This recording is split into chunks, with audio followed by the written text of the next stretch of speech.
Rick, it's almost the end of the show, and still got time for the song for the ladies. I can't wait. Carl won't be here next week. Oh, where's going? Where are you heading, Carl? Going away for Christmas? Tell us. What? It's a secret. What you want? Well, in case your fans try and track you down. What? Are you going taking pictures of planes in Greece? What? Political? Rob your house. Satirical, Steve. Satirical. Where are you going? What are you doing? If I tell you what, if I was caught in a foreign country and the government got said, no, it's okay, they were train spotting or plane spotting, I go, no, I am a spy. Exactly. No, I am a spy. No, it's all right, you were train spotting. I wasn't spying, please. I saw you at the Doctor Who convention as well. No, probably an assassin or something. Yeah. I'm probably an assassin. Carl, where are you going, mate? Tell us, come on, we haven't got time. To say when. What's that here? What? People rob your house. Yeah, we didn't say tell us your address, tell us where you leave the key, and then tell us you're going on holiday. We said where are you going on holiday? Barbados. Are you? Ooh, showing off. Yeah. Boasting. I'll tell you what, Steve, what I'd like to see, and a lot of the listeners right there too, pop round there now, touch him for Christmas. Shall I touch him for Christmas? Touch him any way you like for Christmas. Can I just introduce the song for the ladies before? Well, love him for Christmas, though. Can I just say yes, what but the song as long is? as you love and touch him. We're going to leave you with the excellent Tim Buckley, of course, father of Jeff. I'm just going to be watching, but love him. Look at his little face. Also on that CD that my friend Dave sent me earlier, so if you don't like it, blame him. Yeah. While he's been arrested by the copyright police. And it's called Buzz in Fly. Let me touch you, Carl. Don't, Steve. Go on. A man for Christmas. I'm not coming back. Kissing a man. Licking a man for Christmas. Look in like touch with your feminine side of town. I can put you in touch with your feminine side and my feminine I'm liking it. So I can't look, I'm busy. Look, I'm busy. Oh, good. You have a good Christmas? Yeah, you? Yep. Carl? Yeah, it's alright. Lovely. Okay, let's crack on. Good. I went on holiday after Christmas, Yeah. and so did our mutual friend Phil Balker. Yeah, good man. He was in Lanzarote, and he told me one of the funny. I don't know if I can tell this on the radio. I'll have to say the C word. I'll just go. It's in a sentence, so I just go you see when it comes, and you'll know that he's saying the terrible word. Just didn't want to ruin the anecdote. Anyway, they're walking along one evening in Lanzarote, and there's lots of Brits there apparently, and Phil overhears a sort of married couple arguing. They're having to go home a bit early, and she's saying to him, she went, "For Christ's sake, every time we come out drinking, you always shit yourself." Right? Wow. Always, not once. So he's going, I've told you, he said, it's not the drink, it's the weather. She went, the weather. You'll be blaming the food next, you see. I don't think they should have got married. Wow. Or when did you think the shooting itself started? Must have been after the marriage, because if you're courting, and you go, went out with Derek again, did you last night? Yeah, how was it? The evening was lovely, the meals must be shot himself. Again. That's 5 dates, 5 different heaps of shit. But I think I can change him. I think I can change him, yeah. It must have happened after the marrying. Or you just might think, oh God, always got to that age where I think, look, I'll just empty it when I get home. Yeah. I'm not going to keep going up and going to the toilet, It's the ice that does it. Yeah, Carl is right, I think. It is the ice. What do you mean? People forget, they say, oh, don't drink the water when you're on holiday, and they don't. They drink, they buy Evian and stuff. Oh, I see. They forget about the ice. The ice cubes, you're right, in a bar. Made from tap water. And that can do it, can it? Yeah. But she said every time you're drinking, didn't she? I assume that she wasn't drinking ice then. Yeah. I mean, why is it just happened to him? Let's be honest, everyone that goes on holiday doesn't end up crapping themselves. Yeah, they usually make it to a toilet. He does it every time he drinks, doesn't he? Yeah, well, apparently. Just don't let him carry the baguettes. He's good, isn't he? Oh, Carl comes out with something. He does now and again, High doesn't five, he? Carl. That was sweet, man. Yeah, nice one. What do you, Carl, would you like to be American? No, not at all. Really? Got me nerves. When I was in, Get on my nerves! when Being a whole American. nation there, reduced. When I was in Barbados at Christmas, Oh, name dropping. right? Yeah. There's loads of them there, because that's... Was that when you were doing a bit of extra sort of waiting? Because you were sort of, your girlfriend was cleaning rooms, wasn't she? Went there for Christmas, and there's loads of them there, because that's like really close to America. That's like Blackpool is to Manchester type. It's exactly like that. So it's That's the analogy a lot of Americans use. so, Well, I think they call it the tropical platform. but they're going on. That's only all the brochures, I'm sure. Right. Yeah. And serious now, but Yeah, we're going serious. on about the September 11th thing. Yeah. But they call it the Of course, this is American. Of course, Brilliant. the 9/11. The 9/11. That's what they call it. Really? Oh, that's awful. That is, so it's like people who say 24/7. Yeah. Well, I'm working Americans my say ass that. off 24/7. Well, Americans that say that. Well, they're allowed though. Oh, Americans are. I'm talking about an English person who might say it. Yeah. Fool. Yeah, no, that's terrible. Yeah. Do that American accent again? Yeah, of course, the 9/11. Where are you from? What? Which part of America is that? That's how they sounded in Barbados. Sure. Sure. But Can you do any other impression? But Carl doesn't. I very much doubt that Carl likes newfangled countries like America. Yeah. He doesn't like London. No, true. So he's not going to Have you been like. to America? Yeah. Did you enjoy it? Went to Florida. No, they got me again. Got on your nose? Yeah. Went for some food. Yeah. And it was the last few days. I didn't take much money with me, and we were in Florida, and we were hungry, and we went for some steak, and we had our dinner and that, and I think it's their equivalent to the Angus Steakhouse. Yeah. Right. And sat down, had the steak, and that's huge, big portions. But anyway, we didn't have much money left, and we had like another 2 days left, so we didn't leave. We didn't have much money for a tip. Do you know over there they expect it? Yeah, a big tip, yeah. So we left what we could, and I don't know what it was. It might have only been the equivalent to 60 pence. Yeah. But he didn't have to do that much. We didn't have loads of courses because we didn't have much money. So he brought us like the main course and I don't know, a couple of Diet Cokes. And anyway, left him the 60p Yeah. on the way out, and he comes running over. Excuse me, sir, you can have this back. Because it wasn't enough. I mean, Yeah. it's outrageous. What did you say? I said, all right then. 'Cause well, I needed it. I mean, I thought it was nice to leave them something, but obviously it wasn't enough, so he got us a couple of more. Is it good fun with you on holiday? I mean, do you enjoy yourself? Yeah. Do people go with you on holiday? I get bored after about 4 days. You surprise me. And then what do you expect out of a holiday, Carl? What do you go Sort for? of soak up some of the culture. Yeah. You liar! You liar! What did you learn about Barbados while you were there? A lot of crabs on the beach. I just imagine him sitting there with his knotted hanky on his head. As weeks go on, I feel like We're learning from each I'm other. learning more now than I did when I was at school. And can I just clarify? Yeah. You weren't raised as an experiment and you escaped from a laboratory. You had regular upbringing in Manchester and that. Yeah, I didn't go to school much because my mum and dad had a caravan. Right. And No need, is there? No need when you've got that sort of fun at home. I used to just go away for weeks. Really? Yeah. Is that true? Yeah, honestly. Where's you used to go? Port Maddock. But And so you didn't go to school much? No, I did, but not as much as everyone else. no. How many holidays were your parents having? Oh, What loads. was their income that they could... No, my dad used to work nights, and he used to travel back, because to Manchester from Wales, it wasn't that far. And he used Manchester to Wales? He used to do 4 on and 4 off, so me and my mum were like loving it. But what Port Meredith? Port Maddock. Port Just Maddock, down the road from Port Merion, where they filmed The Prisoner. right? Oh, so that's cleared up for me. Yeah, Location-wise. so what did you do then? You were in this little 2-berth caravan on the back of a Cortina estate. Right. Well, what was it? What was the car? I want the. What was Granada, full Granada. it? Ford Granada. What we talking? 1980. Yeah, 82, 83, 80, right? 84, 85. Okay. jeez. And you in the car down there, down there, park up. Yeah. What was it? What was Port Meredith? Port Maddock. Port Maddock. Remember Ruth? It's just, Oh, yeah. it's just a holiday camp. Yeah. And had an arcade and a beach. I was loving it. Yeah. But, so of the 52 weeks of the year, let's assume, I don't know how many weeks you take off normally for holidays anyway. Let's just say, I don't know, you go to school 45 weeks of the year maybe? Generally, most kids? Nah. Bit less. Bit less than About that? 42. How many weeks would you say you actually spent in school? Well, how many weeks do you have off for summer? Well, we'll work that out. That's what About I mean. 6 off for summer, about 3 for Easter, about 3 for Christmas. Put it this way, I'm surprised I'm not Welsh, to be honest. Right. Because I was there more than was in Manchester. Did the school authority not come and check you out? No, they didn't. Didn't get Manchester, I suppose they didn't care, do they? Not really. Yeah. They're lucky you turned up at all. What did you just turn up for the last day when you could take in your best toy? Did you know that when you could take in any game? Just play with everyone else's. Why, I break my stuff. Sure. Yeah. Yeah.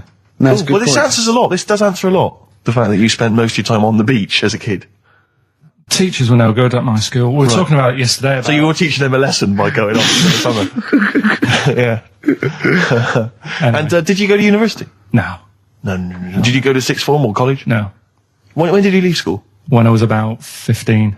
Right. What, you just went on holiday and didn't come back? I just got a job early, didn't I? Where was it? Port Maddock? Getting there. No, I was a printer. BM Print in Trafford Park. Well, that's great. That's a little interview there. Yeah, little next, there. I'll be interviewing Steve Merchant. What are we playing next? Bit of elbow.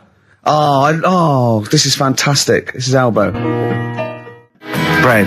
Make it with you. Great track, isn't it? It is a good track. You can't argue with that. I think Bread defy slightly my test, don't they? The ladies and gentlemen, please welcome to the stage. Because Bread is a pretty awful name, and yet obviously they were very successful. Oh, they're pretty big. I think Yeah. You're not confusing it with the sitcom. I'm afraid I with often Joey. do. I always associate Right. the two, and that's never a good thing. Yeah. Game's getting hard, because someone's dealing you a losing card. Was that recorded by Bread? I think so, the cast of, I think so, yeah. Right. Win it. So the game's going, something like that, yeah. Bread. Bread.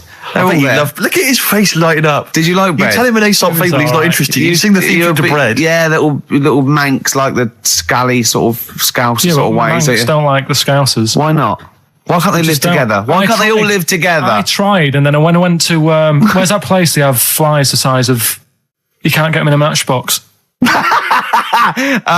Well, most newsagents don't put flies in matchboxes. What do you mean you can't get in a matchbox? You mean buy them at a tobacconist? No. I remember being there and thinking, God, the flies are big here. I can't What? remember, but anyway, there was a Scouse bloke there. What, a country? Or Yeah, abroad. right, okay. Flies are massive, and there was a Scouse bloke there, and I was quite happy to let things, we don't get on. But I was like, I'm on holiday, we're in the same town, let's get on. Yeah. And he couldn't stand me. Name was Alan. I think he lives in London now. Couldn't be doing with him. What did he do? He just was like, oh, I bet you like Man United. And it's like, well, yeah. And it's like, oh, the rubbish. And going on about my town's dark. It's like, well, when did you go? If it was the winter, it would have been. Yeah. He's an idiot. I'm glad you got that off your chest. I've never seen Carl like this. He was annoyed there. I tell you, Alan, if you're listening, you Yeah, get really in wild touch, Carl. man. You do not want to get on the wrong side of Really wind him Pilkington. up. Anyway, that's pretty much it, isn't it, for this week? That's a lot. It is indeed. What's your song? Yeah, song for the ladies this week, taking on from your Bread, really. Same kind of low, acoustics kind of sound. It's Kings of Convenience, Toxic Girl, beautiful track. Just got time for this. Bye-bye. See you later. See you next time. Yeah. My favourite suede track of all time there. Well, we're that's nearly it, Carl. Right, what's your last Room 101? Oh, God. It was holidays. Holidays. You want to put holidays in Room 101? People who are sort of annoying on holiday. Oh, yeah. Do you know when you go away? Oh, yeah. It's sort of touched on this before. Is this going to be the Scouse guy? Yeah. Go on. Oh, it's so long though. I mean, it was a holiday when we went to Tunisia. And the Scouser pissed you off, surprise, surprise. Yeah. Yeah. But the annoying thing was, when you go on it was a cheap holiday, and like the lesson here is, if you want a good holiday, you got to spend some money. Yeah. And we didn't on this one. We spent about, I don't know, 400 quid for two of us for like a month or something ridiculous. And we got there and, you get to the hotel and you go, we have made a mistake. It's a ropey hotel. You can tell the blinds and stuff as you walk in, they're all dirty and stuff. And you think, well, let's make the most of it. Let's not get down about it. It's a holiday. It's for a rest. And you try and make the most of it. And we had to meet. You have one of those things where you get to your destination and the rep says, right, go and unpack your bags and that. Go and sort yourself out in the room. And tomorrow morning we'll meet up at 10 o'clock and I'll go through, the best sort of place to go for camel rides and, the best deals I can get you. That sort of thing. Can anyone here walk like an Egyptian? So she says, right, tomorrow morning meet 10 o'clock in the discotheque. So we get up and we have breakfast, and it wasn't a good breakfast. The kitchen was bit horrible. The food wasn't good, and it was run by sort of midgets. What do you mean it was run? Not there's anything wrong with that. There was little fellas running around, and the annoying thing was one of them sort of started to fancy my girlfriend. How did he manifest his affection? No, you're not saying there's anything wrong with midgets, though, are you? Just saying it was strange. There was but even midgets shouldn't be cutting in on Karl Pilkington's territory. I know. But it's also that thing of, they've got little fingers, and And it's sort of God, I'm ruined- so sorry. No, I'm not. It is a bit of a phobia of mine. Okay. Do you know what I mean? They are nice people and that. Sure. Oh, God. But the annoying thing is... So what was he doing then? How did he... I don't understand how he was chatting up your girlfriend. Was he crawling under the table so you couldn't see? He just kept... Whispering to her from underneath there. Stop it. Just sort of, you know- Wait, I don't want to get a complaint on our last show. There's not many midgets What's listening. going to happen? Can we just finish this and start up again in a couple of months? Oh, yeah. So if you want to know more about the midget theme restaurant, then we'll talk you in 3 months. Yeah. It's just... It's just... No, that's fair enough, actually. Oh, You're yeah, absolutely no, right, sorry Carl. about That's your this. producer's Listen, head on. we'll see you in about a really, it's been a pleasure, truly, and thank you for everyone that wrote I've got your letters. Have you really? Yeah. I've got you both a present, right? Oh. I got Ricky, do you know, like we've done fables and Yeah. stuff, right? Yeah. This is like Mr. Ben. This Oh. is brilliant. Yeah. Right, and it's like little fables that Mr. Ben goes on. Oh, fantastic. So I want you to learn something from that for when you come back. Okay, brilliant. That's lovely, I'll tell you one Carl. of the stories I read this morning. It's brilliant. In fact, when you've done with it, Yeah. give it me. Yeah. Because I haven't finished reading that. Okay, thank you, Carl. And for Steve, a little shut up lines. A little book of chat-up lines. That's fantastic. great, Carl. Well, we'll see you in 3 months. But carry on emailing Carl. Cherish Karl Pilkington. He sits in a little room by himself, so keep him in touch. And we'll see you in August. We're going to leave you with something that we all love. This is There Is a Light That Never Goes Out by the Smiths. Very apt, I think. Goodbye. See you later. Yeah, but anyway, he'll be back shortly, I'm sure. He phoned me. His dad's ill. His dad's in hospital, so Carl went back to sort of look after his mum. And he was so sweet. He said, "I'm back here just driving my mum around." He said so unbegrudgingly. He just went, "It's like old times." And I said, "Oh, sorry to hear that." And he went, "That's all right, yeah." I think it's going to be fine. And I said, "How was your holiday?" He went, "Yeah, it was good, except it was a nudist beach, so didn't tell me." I went, Of course it was. I went, "What do you mean?" He went, "Well, sitting on the... I don't know why they have to do it. I don't know why they have to do it. Why do they have to do it?" He went, "Suzanne said they think there's nothing wrong with it, like being a transvestite." Right?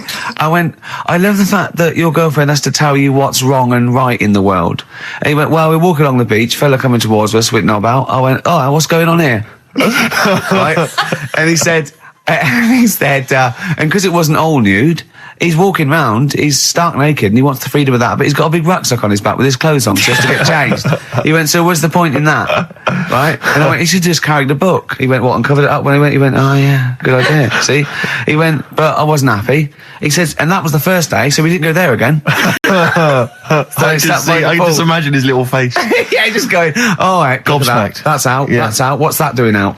Why has he got his out?" I imagine Carl sort of dressed in a suit, in a sort of safari suit, done right up with a cravat. I'm not undressing. I don't want people seeing the flesh. bless him. That's for you, love, and no one else. But I love the fact that as this girl goes, "Carl, they don't think there's anything wrong with it. They're just happy that way." and he in his own mind just goes, "Like being a transvestite."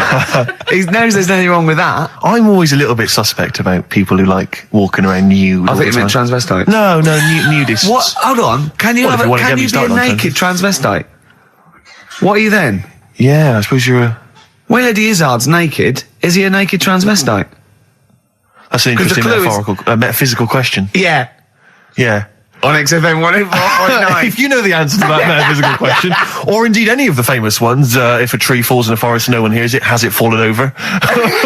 Any of those? Excellent. Any of That's those. brilliant. Yeah, if you leave the room, Rick, what's the does sound? it get quieter? Yeah, what's the sound of one leg hopping? Exactly. What we got there, Claire? Do you want some music or Yeah, I'd love to hear a it. bit What you more got? chat? Yeah. I've got the vines actually. Oh, All play it, right. play it, play it. Nice. Strokes. Someday. I'm already annoyed. I've been I'm in here a bad 3 mood. minutes and I'm already annoyed. Yeah. I'll bring back Claire, I'll tell you. No, it's not his fault. It It's the whole is. place. The library's shite. I tried to get. Oh God! I had to go to Capital chill. Library. Chill. Fancy that. I had to go to Capital Library to get a couple of records I wanted. Right? Place is falling apart. The email's not working. It's so shoddy. He's had 2 weeks off. I'm on holiday. I mean, they might as well bulldoze this, honestly, because for all the, It is ludicrous. and we get paid peanuts. You get paid, do you? Oh, and it really annoys me to have to fight. Oh, anyway. Anyway, just calm down. 104.9. I'm Ricky Gervais, with me Steve Merchant and Karl Pilkington. Karl, you're back. All right. How was it? What, the holiday? Yeah. Well, it wasn't all fun, was it? Because my dad was in hospital. Oh, but he wasn't during the holiday. Not during the holiday, though, was he? You came back from holiday and then found that out, didn't you? Yeah, but it happened when I was on holiday. Did you know that, though, when you're on holiday? No, because I didn't take my phone with me. Well, that's the our weird question. thing is, Yeah. I got a feeling when I was sat there, because it normally happens. It wasn't the nudist speech, was it? When I first went When away you saw that old fella with his packet out. when I went to Ibiza, right, I had a feeling, and I called home, my dad had punctured a lung. When And you this say you had time- a feeling, what do you mean a feeling? Just like, I should call home, there's something not right. But this That's a time very I thought, specific feeling. How did that manifest itself? How did you get that? What kind of feeling? Is that tingling thing? I'm getting a bit of a lung feeling. Yeah. A bit of a dad lung feeling. That feels like a punctured lung. Hold on. anyway. But anyway, the holiday was good. We talked about it last week. Well, didn't we? let's probe Carl about his holiday, because Okay. that's the sort of thing that audiences will stay tuned for, Rick, I'm pretty certain. Yeah, sure. Find out about you know their more things. about this radio business than me. You know, That's true you've enough. hooked them already. Indeed, yeah. Well, also, yeah. I'm thinking we've got nothing. Ever So, now. we may as well save that. No, I resent it. I used to put a lot of work in, but no, I think of the money, which is, for me, pretty shoddy. Well, you know yeah, what I mean, I don't usually you get make out of an bed awful for lot of cash. Well, exactly, yeah. And, the whole thing is, the whole setup. It was raining today. I thought I should have a cabin. And then the sun came out, so I walked in again. Ah, dear. How are you? But I'll tell you what, I got a bit criticised last week as well that I only played ballads and same songs, so I'm going to rock out this week. Oh, lovely. I've been down to the Capitol Library Right. to get some good tunes. And what about a little bit of AC/DC? Oh. Took me all night long. Let's hear it. Well, that's cheered me up. In a better mood now? Yeah. Good. That's great. Should we rock out today? Yeah, well, Bit of yeah. Led Zeppelin, maybe Stones. Brilliant, yeah. Some other classics. And Yeah. When are we going to talk about Carl? Have we run out of stuff already? Okay, already. let's go. Okay, now, yeah. So where did you go, Carl? What was the story? it was my birthday, right? Went home after working with you a couple of Saturdays ago, right? Girlfriend was like, open your card. And I said, no, it's my birthday on Monday, I'll open it then. You obey by the rules, certainly on birthdays. Birthday rule. Well, there's no point. Well, exactly. Chaos leads that way. Yeah, right, so, Not an anarchist, never has been. so anyway, she was kept going on, it was doing me head in, so I said, alright, I'll open it. Yeah. So I opened it, ticket fell out, surprise holiday to one of the Canary Islands. So, And what was your reaction? I mean, first one was we haven't got enough money right. for this, but I didn't want to ruin it, so No. so I didn't go on about that, and I said, it'd be great, so I can't wait. So, Did you say it in that tone of voice? well, it was good timing because I was tired and everything, and I'm not a big holiday fan, No. but the timing was right. Yeah. Do you know what I mean? It's the same as last night. I don't always like a curry, but last night You're in the mood. you get that sort of, oh yeah. Curry, you had a feeling. Yeah, you had a feeling You for thought, curry. and then lo and behold, later you were eating the curry. It's weird, isn't it? Very Isn't it weird, the strange. Life is- paranormal? Isn't it weird? Isn't it weird? They work in mysterious ways. Yeah, ghosts. yeah. So yeah. anyway, right, the island, if I was on Wish You Were Here, I'd probably say it's a bit barren. Okay. Not much there, but if you get a hotel, you guarantee good weather. Right? Are you? No, what I mean is, it'll be a good holiday. If you get a hotel, right, the weather's always good, so you'll have a nice Yeah, time. that was a comma, yeah, it was a, yeah, go on. And all that, and the food was alright, and everything was going alright. I was just having a nice, relaxing time. And how do you sort of spend your time on a holiday? You just lie around? Is that That sort of holiday, just lying around. I bought a book. You bought a book? Yeah. Okay, ghosts? No, it was short stories, right? It About was like ghosts? no, it was about like special days in our time and time before me and stuff. Oh, yeah. And it was like it was telling you about how I think it was 1814 the Thames frozen up. Yeah. And all these stories are told by eyewitnesses. Yeah. Right. So there's some fella who was around in 1814. And the Thames was frozen, and people used to put market stalls on there, and they'd do the shopping. It was like like an Oxford Street. Was that Mad Liar Charlie? No, because he's famous for that. Well, I'm sure, you know. No, I think that was Mad Liar Charlie. Yeah. So I was reading that, and then after a couple of days was a bit like, Boring. yeah, you can only do sort of so much lying around. And so much reading. So Suzanne said, let's go on the beach, have a walk. You ain't gone on the beach? Where have you been up to this point then? In your room? No, just like around the pool, just relaxing and having a swim and that. Yeah. So she said, let's go on the beach. So I said, all right then, yeah. So wandered down to the beach, and first impressions are, yeah, it's all right, it's clean. Sea Your looks good. criteria is so basic, it's brilliant. Hotel, yes. Roof, good. Food, adequate. Beach, clean. Next. So I'm walking along and everything's good, and there's a woman feeding fish bread, which I thought that's different.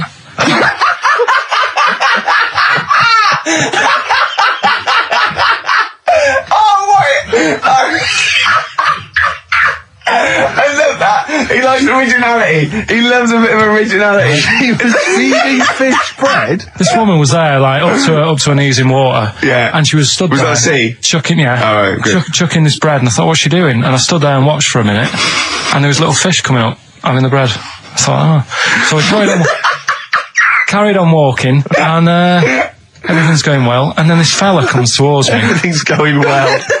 Yeah, that's I haven't original. fallen over. Clean feeding bread. 2 points for originality. Fella comes walking towards me. Oi, oi. He's only got no pants on. Oh. So I said, Suzanne, what's going on? Why did he turn to her? Like she knows more So she said, oh yeah, it's she said, yeah, it's a nudity. Is this going to be a long story? Could you pour that coffee? Can you give me that coffee over? Sorry, this is really bad. Yeah, because he's pouring. Thank you. Just amuse yourselves while we sort the coffee. Thank you very much. Dave, do you want I'll have a cup of coffee, Carl. Thanks, yeah, cheers. Cold. Right, good. Okay. So Great. Thank you. So she said, yeah, it's a nudist beach. So I said, well, why? What? I said, we're all mixed.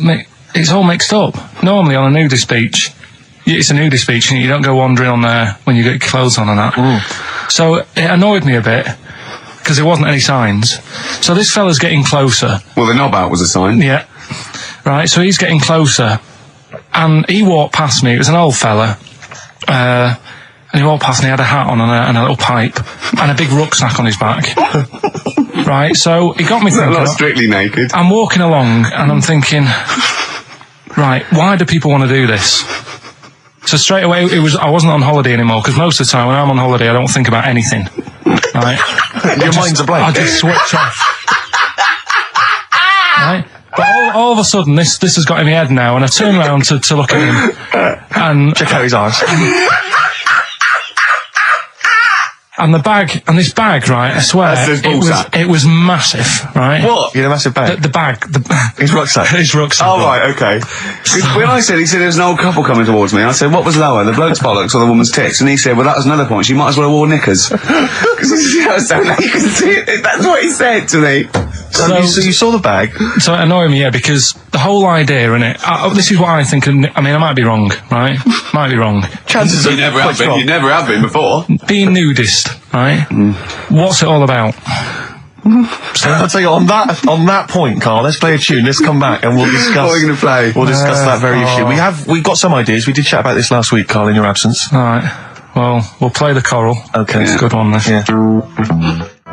Coral, dreaming of you. On XFM 104.9, I'm Ricky Gervais, with me Steve Merchant and Karl Pilkington. If you just joined us, Carl is walking down the beach, Yeah. and a man has just passed him with his knob out. Yeah, his testicles out and his huge bag, apparently. Right. Now, we'll sum this up, quick, because we did talk about it last week. You did call me and tell me some of these things, and we sort of mentioned it last week, but you just want to say just give us your thoughts on nudity. Well, what I don't understand is, right, nudity, I thought it was all about, sort of being free. Yeah. Natural, letting the breeze, blow around you and that. That's all I can think is of like the bonus of doing it.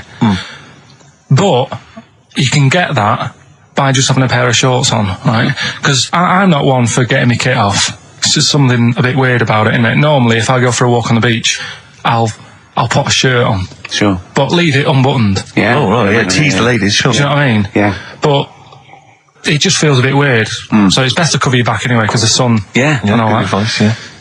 But when I saw him, and I thought, well, right, is he doing it to sort of be free and be comfy and all that? And then I thought, but he's carrying a big bag, right? I've got a pair of shorts on, and I'm not looking at him thinking, I bet he's really comfy. Do you know what I mean? I wasn't going, I can't wait to get home and get my shorts off. They're really annoying me, these. So, and that's just it. I don't get what it's all about. Yeah. Sure. Yeah. Sure. Well, okay. Well, my advice to you is don't go to nudist beaches again. Well, I didn't go again. Do you play volleyball? No. Well, there's nothing in it for you, to be honest, Carl. Do you ever walk around the house nude? Not really. Only if, like, it's quickly to sort of jump out of bed and go and get a glass of orange. But I've got to be careful, because living on a high street, there's flats right across the way looking in. Yeah. And the thing is, it's Chinese fella. There's a little Exactly. And that was the other one. Is he the one? There's the old woman reading a book. Yeah, it could be dead for all we know. It hasn't moved. There's some bouncers, and Some bouncers? I think so, yeah. Is that a euphemism? They're always... There's always... Her name's Carol. But, yeah, the only time, if I nip out, so I get out of bed at night, go and get an orange, I've still got to be careful, because if they're awake and I open the fridge door... and the you're light illuminated, comes up, yeah. Yeah. They'll sort of see the light. And the shadow. Turn round. And the weird, long, stretchy shadow. What did you get? You get up and got orange juice or orange swash? You know, Robinson's. You can't advertise on... Why don't you take a glass of that to bed with? Why are you getting up? Yeah. Because whenever I do that, I normally don't wake up, and it's a waste, isn't it? The man is a genius. And well, continuing our rocking out thing. Yeah, we're in a rock mood. Well, I think this sums up rock and roll, doesn't it? It's not called rock and roll, is it? Yeah. Textbook. Featuring Puff Daddy and Little Kim, that's Notorious B.I.G. Brilliant. and Notorious. Great, lovely. Carl just said to me, "Yeah, here's something. You can't hold your breath to death." Have you tried it, Carl? It's just another little lesson. There's someone here who's in a really low ebb. They've been listening to the show, they were going to commit suicide. They just started holding their breath and they're like, oh, screw it. Well, what did you learn in the week, right? I'm always doing all the educating. I asked you were talking about watching a programme about jellyfish. Yeah. And I said, well, that'll be interesting. I'll try and find some stuff out, but I couldn't find anything that I didn't already know about them. It must be difficult for you to find anything you don't already know. So what did you learn about jellyfish? I agreed with you by the end of it that they should be wiped off the face of the earth because they're balls of water in membrane, right, that go around stinging people to death. Let's lose them, Carl. Let's lose the jellyfish. Yeah? That's what I think. Because I was stung by one. You know? You got stung by one? Yeah, I was on holiday and got stung by one. Yeah. And I don't understand. No, I you're don't understand not. I'm not a fan of them. So that's that. Good. Well, that's sorted out the jellyfish conundrum. We've solved that particular worry. What are they again? Is the tip included? Yeah, go on that one. Right. In Turkey, Nice. it's not, actually. That's where I went, and there was them little fellas after Suzanne in the kitchen. What? What do you mean? We went to Turkey. You went to Turkey and there were some little fellas. Well, they had quite a few sort of midgets working in the kitchen. Why? Is it a theme? No, Was it a it's theme holiday? I don't know. We might get them cheaper or something. Was it? So they You were get them working, cheaper? They were working in the kitchen, and one of them fancied Suzanne and kept sort of eyeing her up, and she was winding me up saying, "Oh, Not eyeing up and down, just eyeing her up. fancy."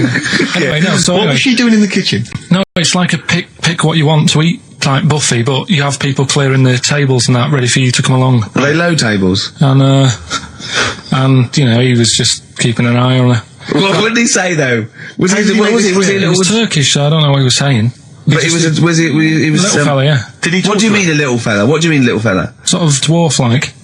What do you mean dwarf like? He had magic powers or he was 4 foot? What do you mean, A Carl? little bloke, just like a normal bloke, but small. If you stood him in the desert, you wouldn't know. But he nothing says, around him. right, Carl. You should watch out for the monkeys. Yeah, underground. There's underground monkeys in Look, Texas. you can't just say there was a little midget fella who was eyeing up my girlfriend and then leave it. What do you mean? What was happening? This is a story to us. This is much more interesting to us than, and she was deaf, right, and she hit her head. That's much more I don't interesting. understand how it manifested itself. Did he come over and say something? No, do you know when it's like girls know, don't they? When someone fancies them.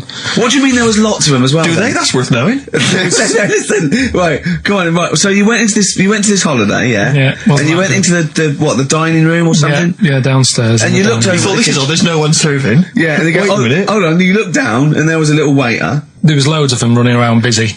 Why, though? Why did Because they it get was summer. What do you mean? Because it was There's loads of summer. them. They had more of them They on. come out in summer. They come out in summer. What do you mean they had more? What do you mean? Because it's busy, isn't it? Well, no, but they hibernate in the Why winter. were they all midgets? I don't know, maybe it doesn't heat stunt your growth or something.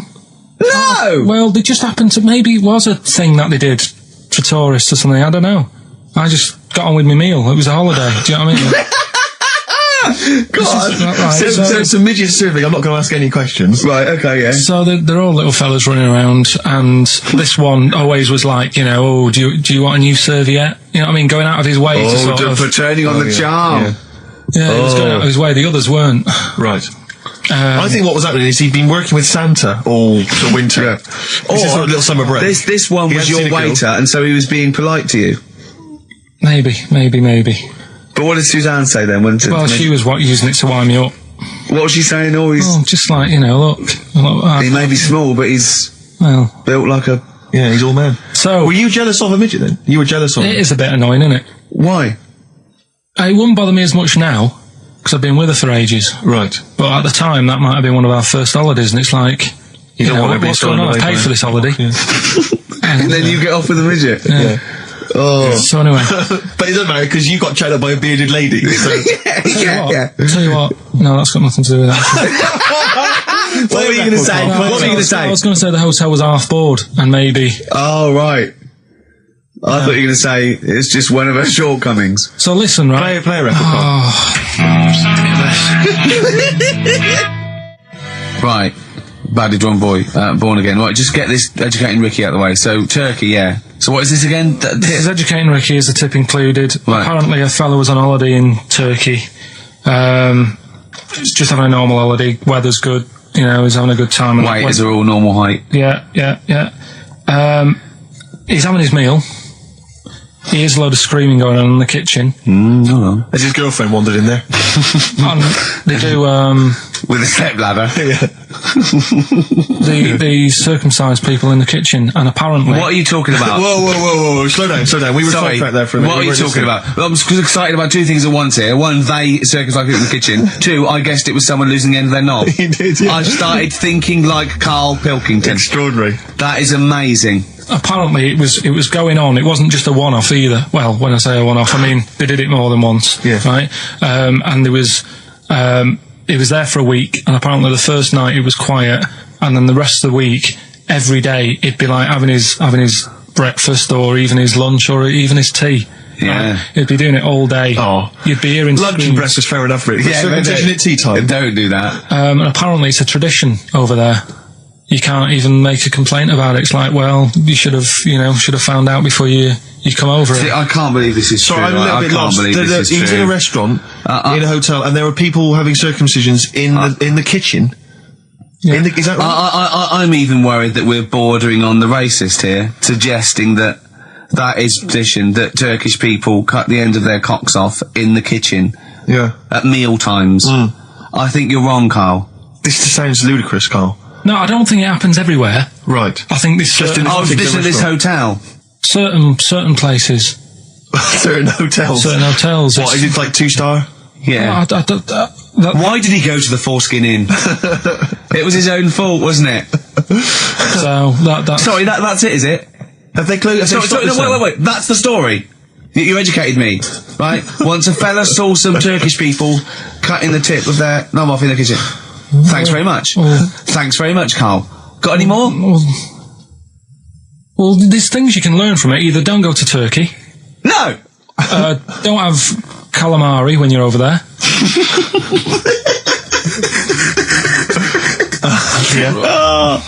Karl, you've done it again. Well, Karl is our, sort of, I say producer, but he's the one that pressed the buttons because I was Dog's too... body.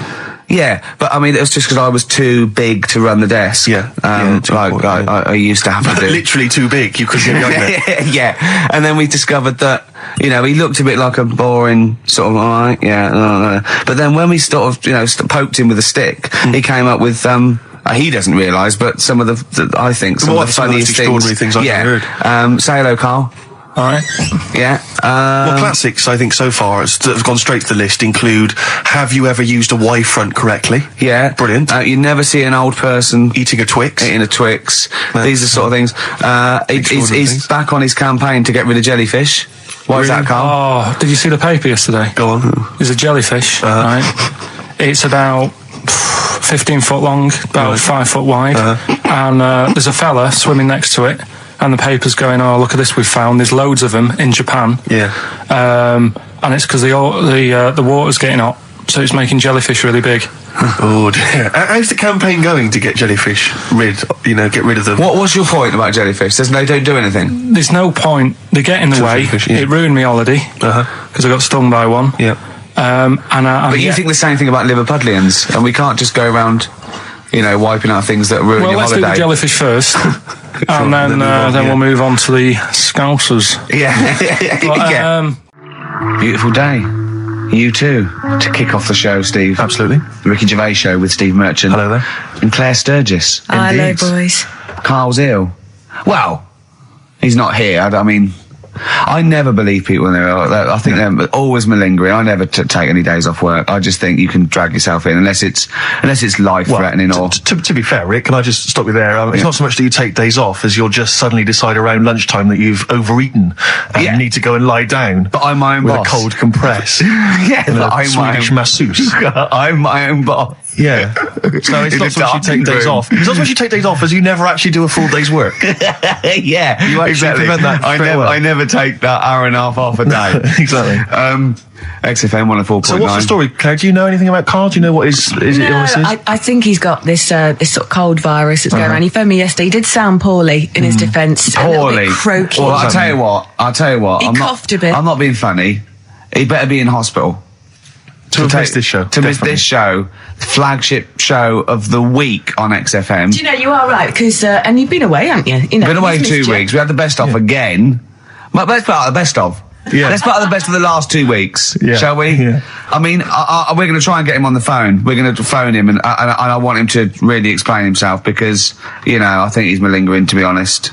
Well, he phoned me in the week and he said, Steve, don't forget, there's a documentary on Friday night about Oliver the humanzi, the human monkey. He said to me, it's going to be brilliant. And it wasn't. And it wasn't brilliant. It was. I especially stayed in and watched it. I taped it and watched it afterwards, and I've never seen so much hype and desperation. They kept showing the same clip of this chimpanzee that walked upright like a lot of chimps can. Exactly, right? yeah. It lost its hair, so it was half human, because all humans are bald. Yeah. So that's the half human bit. It didn't have hair. I'm sorry, humans do have hair on their heads. Yes. The other thing was this desperation to go, could it be half chimp? No. It's a chimp that superficially looks less like a chimp than other chimps. So Lee Evans looks a bit like a chimp. Is he half chimp, half human? Yeah. No, he's a human who looks a bit like a chimp. That's libelous. Yeah. That's a bit insulting, Evans isn't could it? have you Should we there. just play some music? Yeah, now? I'm really sorry about that. I'll get back to you on that. Well, we can't get hold of Carl, right? We looked, it's got his old number out there. His home number? Yeah, it's a hold on. Right. So we went to the new records. He hasn't even given him this new home number. So something's funny going on. He doesn't want to be contacted. He hasn't given me his home number. I've tracked down a friend who's looking it for us. That phone might ring any moment. I apologise for that. But why is Carl not available? It's interesting that neither you or I, and I like to think of ourselves as being fairly close friends of Carl. Yeah. We have made him the man he is today. We cannot get in touch with him. In We the cannot same way, contact him. same way that bloke bought Oliver. Sure. I think that Carl is now ours. Yeah, exactly.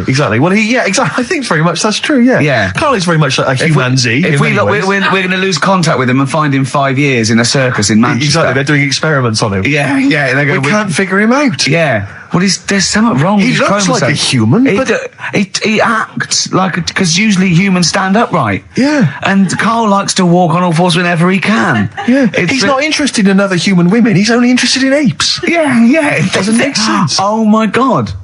And he's bald. He is bold. Oh look, there's as much evidence And- for Carl being a humanzi as Oliver. I think there's more. And Well, Carl barely walks upright. I know. Scared of fire. Yeah, I know. It is interesting, isn't it? Oliver was built, wasn't he? Yeah. I Big boy. don't know. It was Why were you looking, Rick? I'm interested that you I couldn't. What your eyes were kind of uncontrollably drawn Steve, they were towards just his. there. No, I didn't say anything. I was just looking at his face. No, Sorry, Rick, but if there's something you want to get off your chest, yeah, and that was the human part of it then, was it? Being built like that, because it's humans. But although Carl's is very tiny and hidden behind, and I've noticed something else as well. He's got a big red arse, that's true. hasn't he? Yeah, it's all beginning to slot into place. And I've seen him climb up a cabinet and eat a banana as well. Just over lunchtime. And peel it with his toes.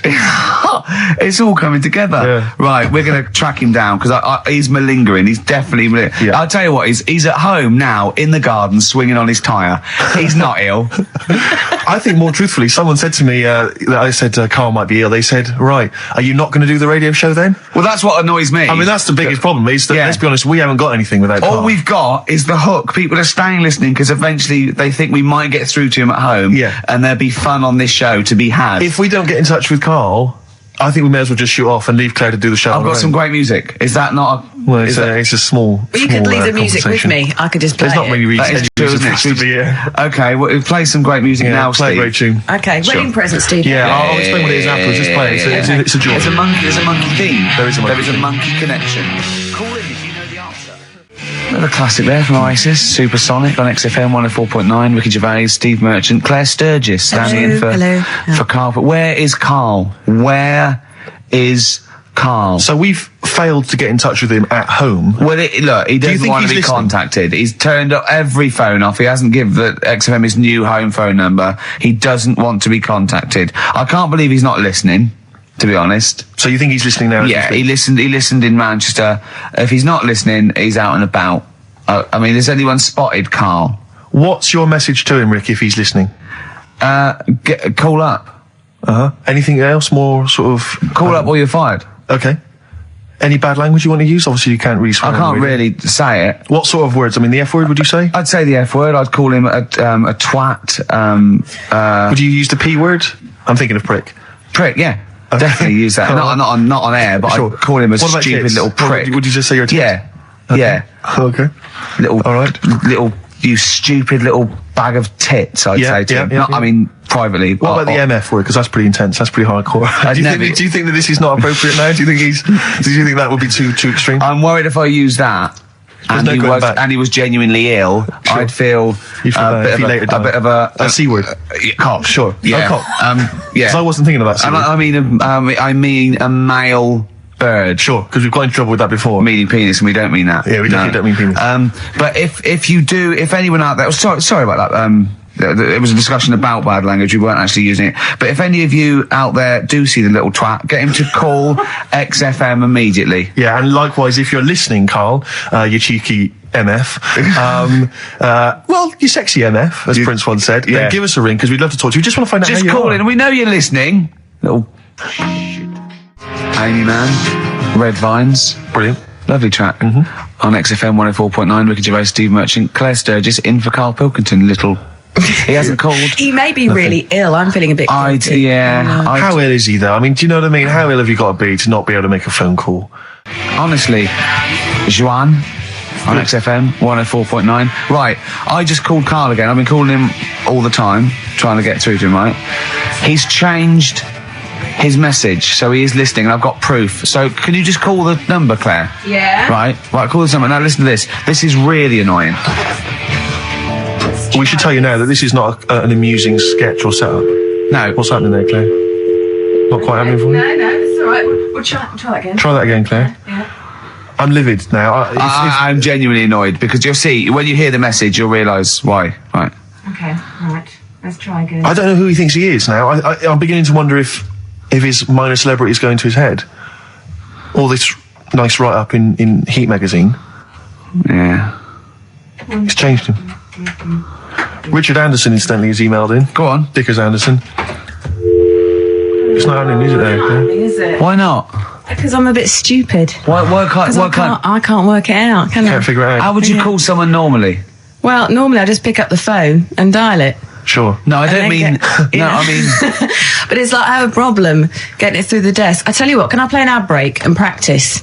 Pretend this didn't happen and then come back in a to weird you. way, it's like having Carl. It's like having Carl. Play the ads. I'll get back to you. Bit of Snoop. Never... And when did a bit of Snoop ever hurt anyone, Steve? Absolutely. Never, Right. I don't think. Okay. Carl's away. He pulled the wool over Claire's eyes. There's a few people out there that believed he was ill. I knew he wasn't. In fact, at one point I thought, maybe he is ill. His message on his answer machine has changed in the last 5 minutes, and listen to it, and this is evidence that he's not ill, right? Okay, Don't here we like go that. then. Yeah. Who don't read out? Anderson, Richard Anderson, I should just say, has got in touch. Okay. Here we go. Hold on. There we go. Oh, Claire. No, I can do it. Just tell All me right. Anderson. This is ludicrous, yeah. Sorry I'm not in today, but not well on that. No more Rockbusters. I think that's what's affected me. It's got me down a bit. So he's joking, yeah.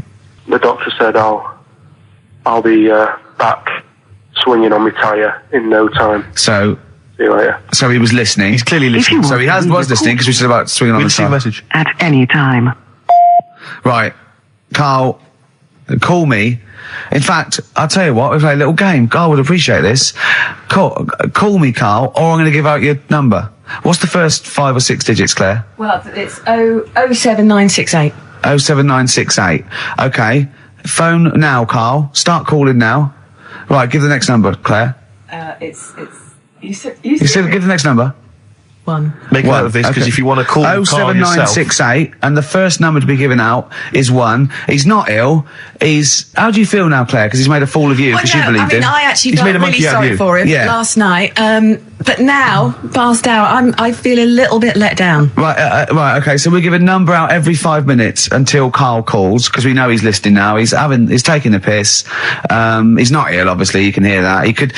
That was as long as a link, so he could have been here. He could definitely call. Are we leaving this message? Is this a message we're still leaving on his phone? Yeah. We're still leaving it. Good. Yeah. Good, yeah. Why don't we leave the rest of the show on his phone? As a message? Leave it up. He's got to listen through it all so he can delete it. Yeah, exactly.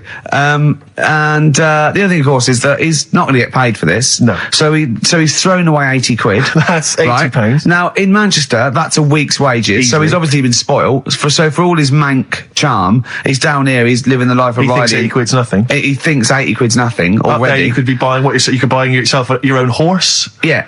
You could probably get yourself a deposit on a flat. I'd have thought so. Up I'd have there, thought so, easily. yeah. And so, or sun lamps because it's always dark. Yeah. He could go mental up there. Now, Dog piece of string. So what's the first few digits we've given out? 07968. Yeah, That's and the then code. and then we've got 1. Okay, we give out a Another number of Carl's phone number digits. So take that down because we love calling him. Should we have a little bit of feed or Let something? me just tell you what Dick has said. Yeah. He said, Richard Anderson, he also said, P.S. the show's still rubbish without Carl. Still rubbish without Carl. Now, is that a compliment? It's still rubbish without Carl, which suggests he thought it might be better without Carl. No, I think he means it's equally rubbish. Right. Brilliant. Nothing Thanks. changes. Thanks, Dickers. Yeah, he's Good old nothing- Dick Meister. Yeah. Some doctor or something who was into like the way bodies work.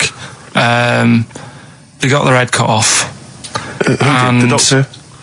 Yeah, he was doing a bit of an experiment. And he cut his own head off. Yeah. Okay. And it was about, he said, when my head's in the basket, I'm going to blink my eyes. Right. Okay, sorry, hang on, let him finish. And, So the doctor has chopped his own head off, and he's told everyone, I'm going to blink my eyes. To No, prove wait, that he's there's in the life after basket death. and he goes like, right, I'm going to blink my eyes about, as many times as I can. So quick, count them. And they count and he got to like 15 before he Right. died. Now, this is how Carl told me that. Till Nick Frost explained that, Carl told me, he said, right, well, a bloke, right, he had his head cut off, and when his head was in the basket, he went, count how many times I can blink. And I went, well, that's rubbish. He went, no. And Nick went, well, no, he actually said, when my head's in the basket. He went, and Carl went, all right. I said, Carl, do you know the subtle difference? Do you see the subtle difference? I have to say, though, guys, I still don't really understand what went on there. You've both lost me. The story is that a bloke who'd been found doing... You mean that Carl just explained it and that was a clear version? Because I still don't know what you're talking about, Carl. Well, this bloke had his head cut off at experiments against God. He was a doctor in in olden times. Yeah. And when they cut his head off... Why did they cut his head off? Because it was... He was crimes executed. against... Exactly, he was executed, yeah. And he said to his assistant, when my head's in the basket, I'm going to blink, count how many times I blink and write it down as an experiment, right? Carl told it to me, like his head was cut off and he went in the basket, and when his head was in the basket, he looked up and said, count how many times I blink. Yeah. I love that. I love the difference in that story. Yeah. Both rubbish, Yeah. but, one's possible and one isn't. You believe anything that you're told except when we tell you the truth. Right, Yeah. here's one. Christ. ghosts and that we got talking about. Sure. And Nick said, right, he said, you'll like this one. He said, my auntie was having loads of problems. Why are you whispering? It's not illegal to talk about ghosts on the radio. No, but It's eerie. so the auntie's in the house and that, and furniture's moving about all the time. Oh, God. And they were like, no, this is... Steve, he told me this one. This is such rubbish, mate. No, come on, let's listen. I'm going to leave it to you. I'm going to sit back and enjoy it. I'm just going to watch your face, Steve. Right. Sorry, so I they missed the said, beginning there, Carl. There's an auntie in the house. basically, Nick's auntie, Right. in the house, things moving around all the time. And it was just annoying every time she tidied up. It was like, It was just annoying. making a mess. It was one part annoying to two parts scary. Yeah. So, stuff was moving around all the time, and they said, right, Right, we need an housekeeper. rather than having the house a mess, until we sort this Stop out. it! I've got the vicar coming round. Stop moving stuff around. Oh, yeah, go on. They said, That shouldn't be in the pants drawer. let's put all the furniture in one room, right? So just have one room that's a mess, and have all the others empty. Because I love the poltergeist can't really... It can move wardrobes around, but it can't open a door to put it in another room. Yeah. Poltergeist going, I'm just making this room messy. I wish someone would open the door so I could... Go on. Yeah, but so all this stuff's in this room. So they right? moved all their furniture into Everything, one they room. put like the drawers in there and everything, and it was really uncomfortable because they were all like on top of each They other. sat in the room with all the stuff. Yeah, they had to, because that's where the 3-piece suite was. Okay. Oh, God. Right? All right. Oh, God. So they sat there, like, all crumpled up and that, but nothing can move because it's so tight. I think things were trying to move, Yeah, but yeah, everything yeah. was so tight. It's They just like, foxed that poltergeist. so anyway, one night they sat there, like, sort of a bit awkward watching the telly and that, and they hear some banging Yeah. in the next room. So she goes, oh God, what's that? Oh, he hadn't moved in, had he, the ghost? So, to some of the empty rooms. so there's this He's bang- moved some friends and family in. There's this banging about going on. No, so listen, she Steve. gets up, right? Yeah. And what it is, they had the baby in the next room because there wasn't much room for the cot. Right, so they left the baby with the ghost. So they go into the room where the baby is, and the banging Yeah. is like, do you know those plastic balls you get that you can chuck around the room and like they go mental? Right. The ones that you chuck once and Yeah, they keep bouncing yeah, for yeah, ages. yeah. That was bouncing around the room. Wow, what, the Hitting baby had thrown it? Hitting all the walls, and the baby was there, stood in the cot, sort of laughing. Right. And looking at the ball, and wherever it looked, the ball went. Yeah. And then she said, stop doing that. Yeah. And the ball just stopped. Did it? And it rolled a bit and stopped. Right. So the baby had thrown the ball and it was watching it as it bounced around the room. It wasn't throwing it, it was in control of it. No, the point is, Steve, the baby has been doing it. Would have been the baby all along. The baby had been messing with the furniture. It was So the it's baby a that had super the power. baby. Yeah, it's the baby that had the power. Special baby. It's a baby that had the power. It's What a baby that had the power. What- the what's power the power? of telekinesis. Right. They were then trying to convince me that telekinesis was not like all the other stuff that I didn't believe in, but that was a science. Right. Telekinesis was possible. Yes. Yeah, it's not like ghosts and demons and all that stuff. Telekinesis is different. Yeah, That's yeah. science. But Nick's auntie saw it, and I love the fact that you're telling me that someone else's auntie saw it. So I should be satisfied with that. Yeah. I should be satisfied with that. I mean, So does she still live in one room with all her possessions? no, I think the baby grew out of it, apparently. it grew The up. baby grew out of it. So it doesn't use its telekinesis powers No. anymore? Well, no, it's like in Carrie, innit? She was upset for a bit, and then she got over it. Okay, I'm just going to say one thing, Carl. That was a film. Do you want to play a record or? Can I just tell you a story that Carl told me a couple of weeks ago? Is this another ghost story, another Yeah, spooky it is, story? yeah. I called him out. I was, what are you doing? He said, I've just been reading ghost stories again. He said, you don't believe in them, but how do you explain this? So I went, go on. He said, I'll tell you as he told me it. He went, bloke, right, just sitting at home, doing, watching telly with his cat. And, the phone rings and it's a bloke going, is that fire, in your oven okay now? 'Cause your wife called. And Carl went, well, 1, there was no fire in the oven. 2, he wasn't married. I went, right. Go on. He went, well, then, right, there was a knock at the door and there was 2 sort of people in sort of white coats and they came and said, we've come about that fire. Your wife called us. He went, 1, there isn't a fire in my oven, and 2, I'm not even married. right? And he said they saw the cat, and they looked at the cat. It looks a bit weird at the cat. The cat came out, nothing. He said, and then he went back, sat down. Phone rings, and they said, did they sort out the fire in the oven that your wife told us about? Oh. He went, 1, there is no fire in my oven. 2, I haven't got a wife. And Carl went, what do you think of that? I went, that's not it.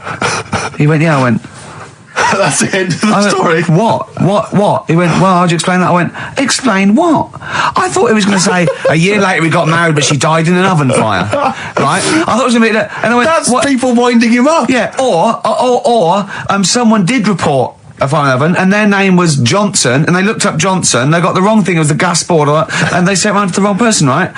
Do you know, he went, yeah. I said, I explained it to him, he went, yeah. Why did they look at the cat funny? Oh, man alive, Carl.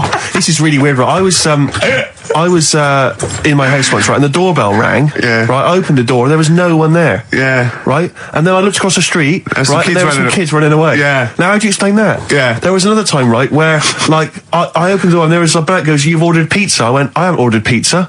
And I heard my mate upstairs giggling and putting the phone down. Yeah. How do you explain that? Carl, seriously, why did you tell me that story? What do you think it was weird about that?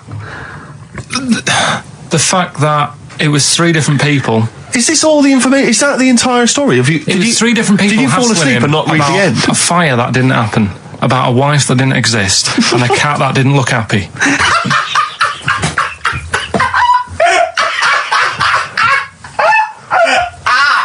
Oh, I'm gonna have a heart attack, Carl. What? I mean, why did they look at the cat funny? Because cats don't like spirits, do they? What? And the other blokes were ghosts? Yeah. Yeah, that's it. So these are kind of beetle about type ghosts. These are ghosts who walk the earth as the undead, just winding people up slightly. That's lovely. That is lovely. Seriously, and a cat Carl, that did not look happy. but seriously, why would ghosts wander around just like winding people up? Oh, Maybe something did happen there years ago. Some fire. Some woman might have died in a house of a fire or something. Yeah. And it's sort of all happened again. Bit of a, Yeah, it's certainly a mystery. if you don't- it's a mystery. I mean, I can't. What's this book you were reading? You were reading a book, which is interesting enough. It was the Fortean Times. Oh, Carl. Yeah. Well, I don't know what to say. Carl, let me ask you now. Carl, you will be a little bit unnerved about this. Have you seen the film Jurassic Park? Yeah. You know what happened there? Well, according to the Sun here, it says scientists are planning to clone mammoths for a theme park. Look at his face. Look at that. He looks like a dog caught in the headlights of a car. He's terrified. I love Carl. He's sprung to attention Carl. there. Is that the best news you could have? Man moths.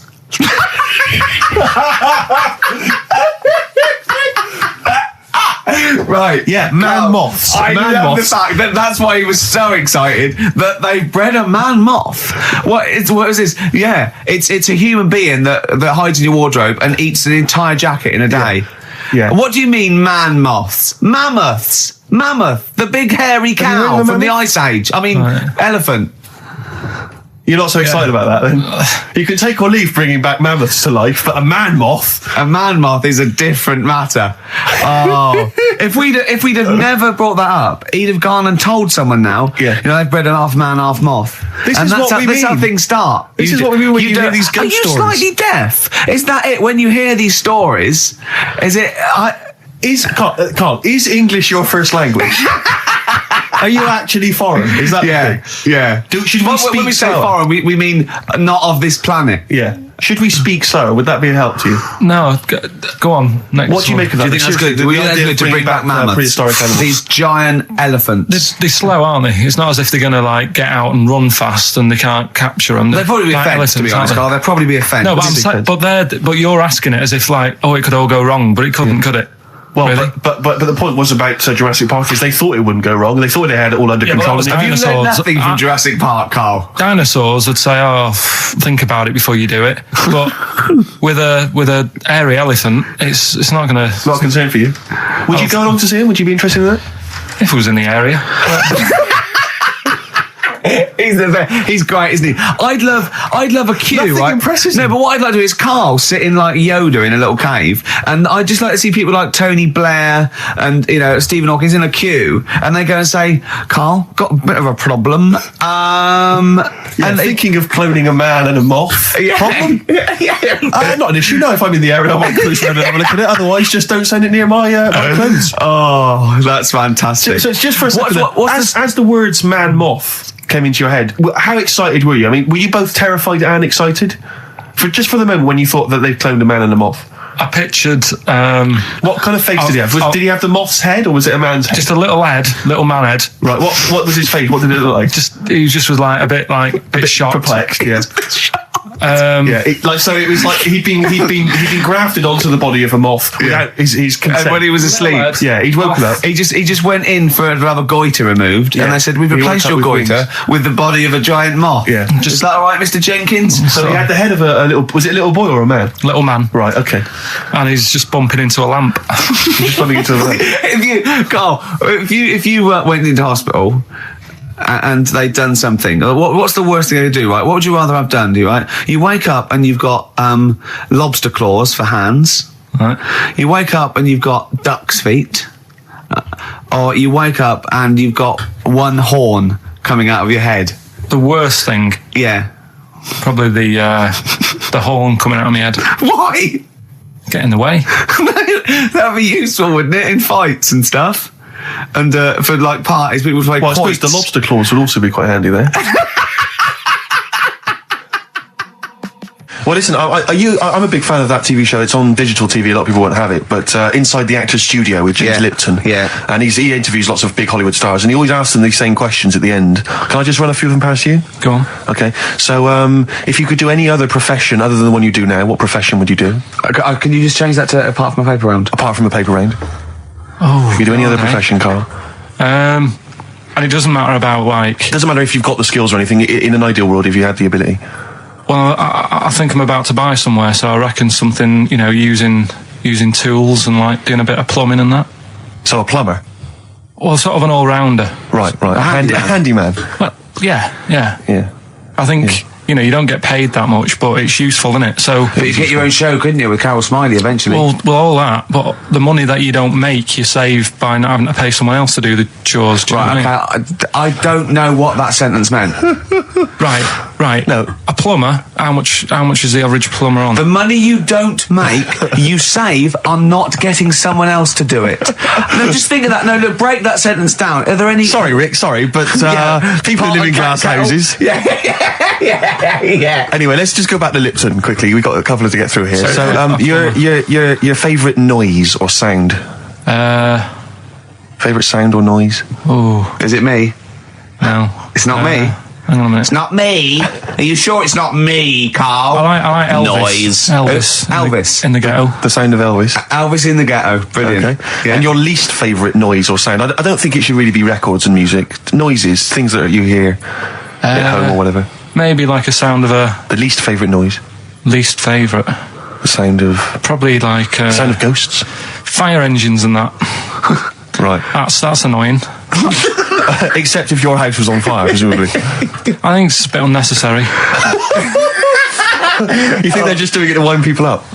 I live on like a busy street and it's happening all the time, and it is like just sort of have a blast of it and people will hear it. You don't have to keep it going. Yeah, Sure. yeah. Sure. So that is pretty annoying. And if heaven exists, Carl, when you get to the pearly gates, what would you like God to say to you as he welcomes you into heaven?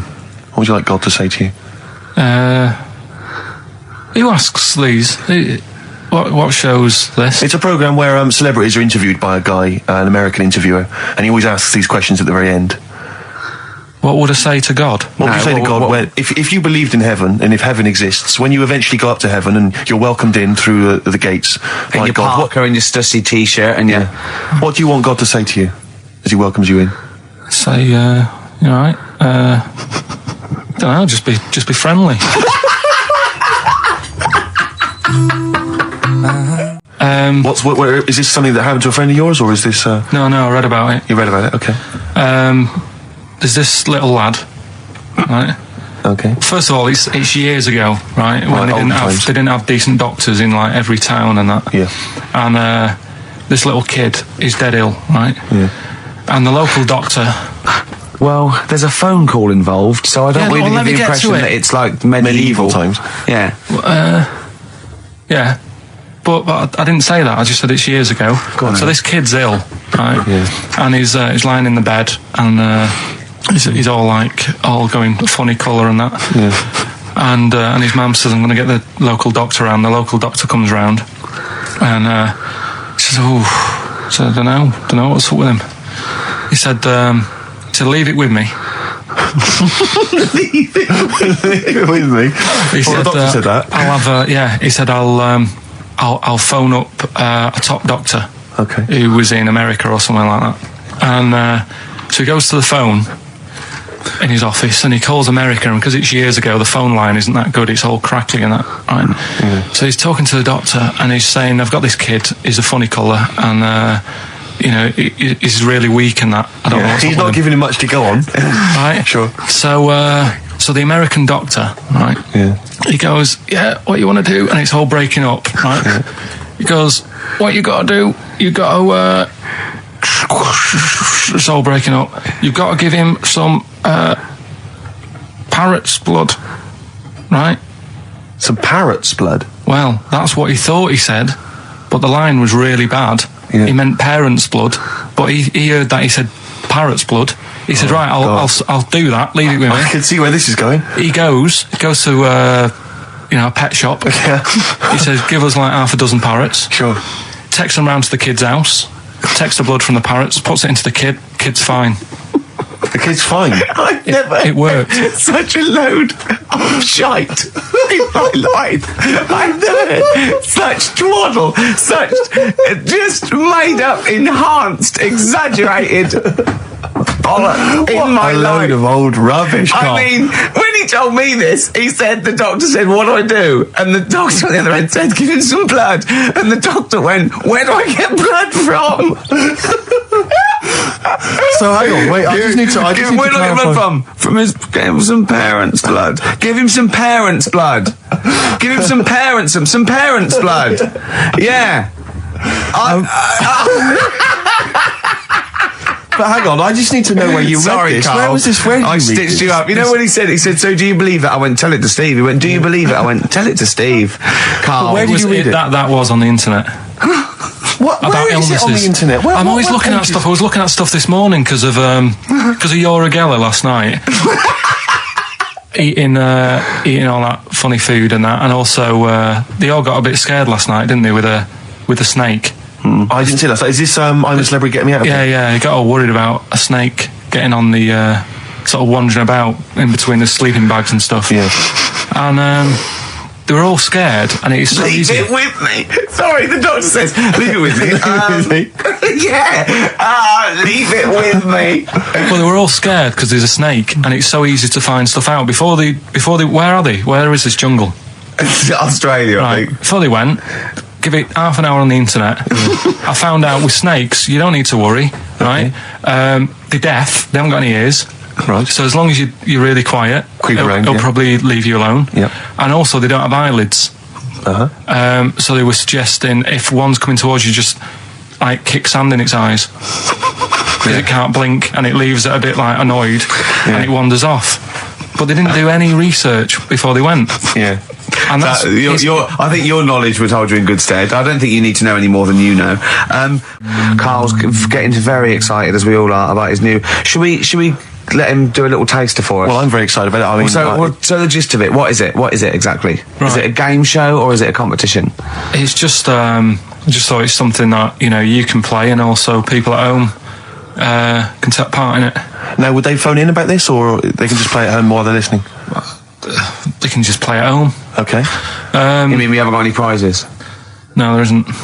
No, I think we could get him to phone in, maybe. Well, I don't know. Let's hear the game idea first. Right, it's music related. Okay. Good.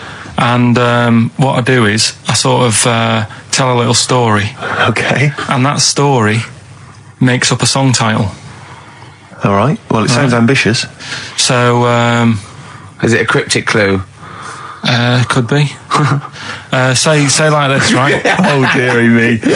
Oh, dearie me. Say like this. This woman, right, she's pregnant. You know the answer to this one, so don't be saying anything. This is just aimed at Steve. Okay. Right.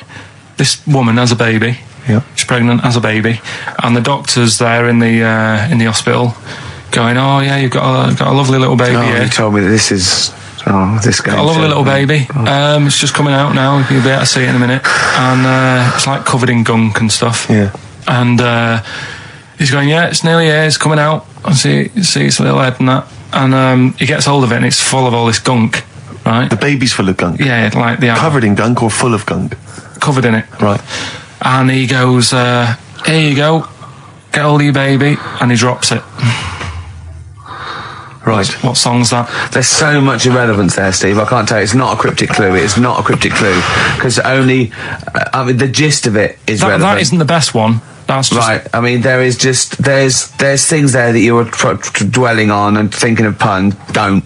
Just go for gut instinct. What was it? What was that? Right, I just need to try and get the basics of this. There's a woman, she's pregnant, she has a baby. Yeah. The baby's covered in gunk. Yeah. Right. And because of the gunk, the doctor drops the baby. Yeah. And that's all I need to know. Yeah, that is all you need to know. Yeah. The pregnancy is largely irrelevant. Okay, what are the key elements? It's the birth and the doctor dropping it that are irrelevant. The relevant birth thing. and the dropping of the baby. Yeah. I've absolutely no idea. I can't even begin to guess. Think about what's happened here. Oh, Carl, she's had a baby. The doctor's trying to deliver it. He's saying it's a nice little baby you've got here. This is all irrelevant.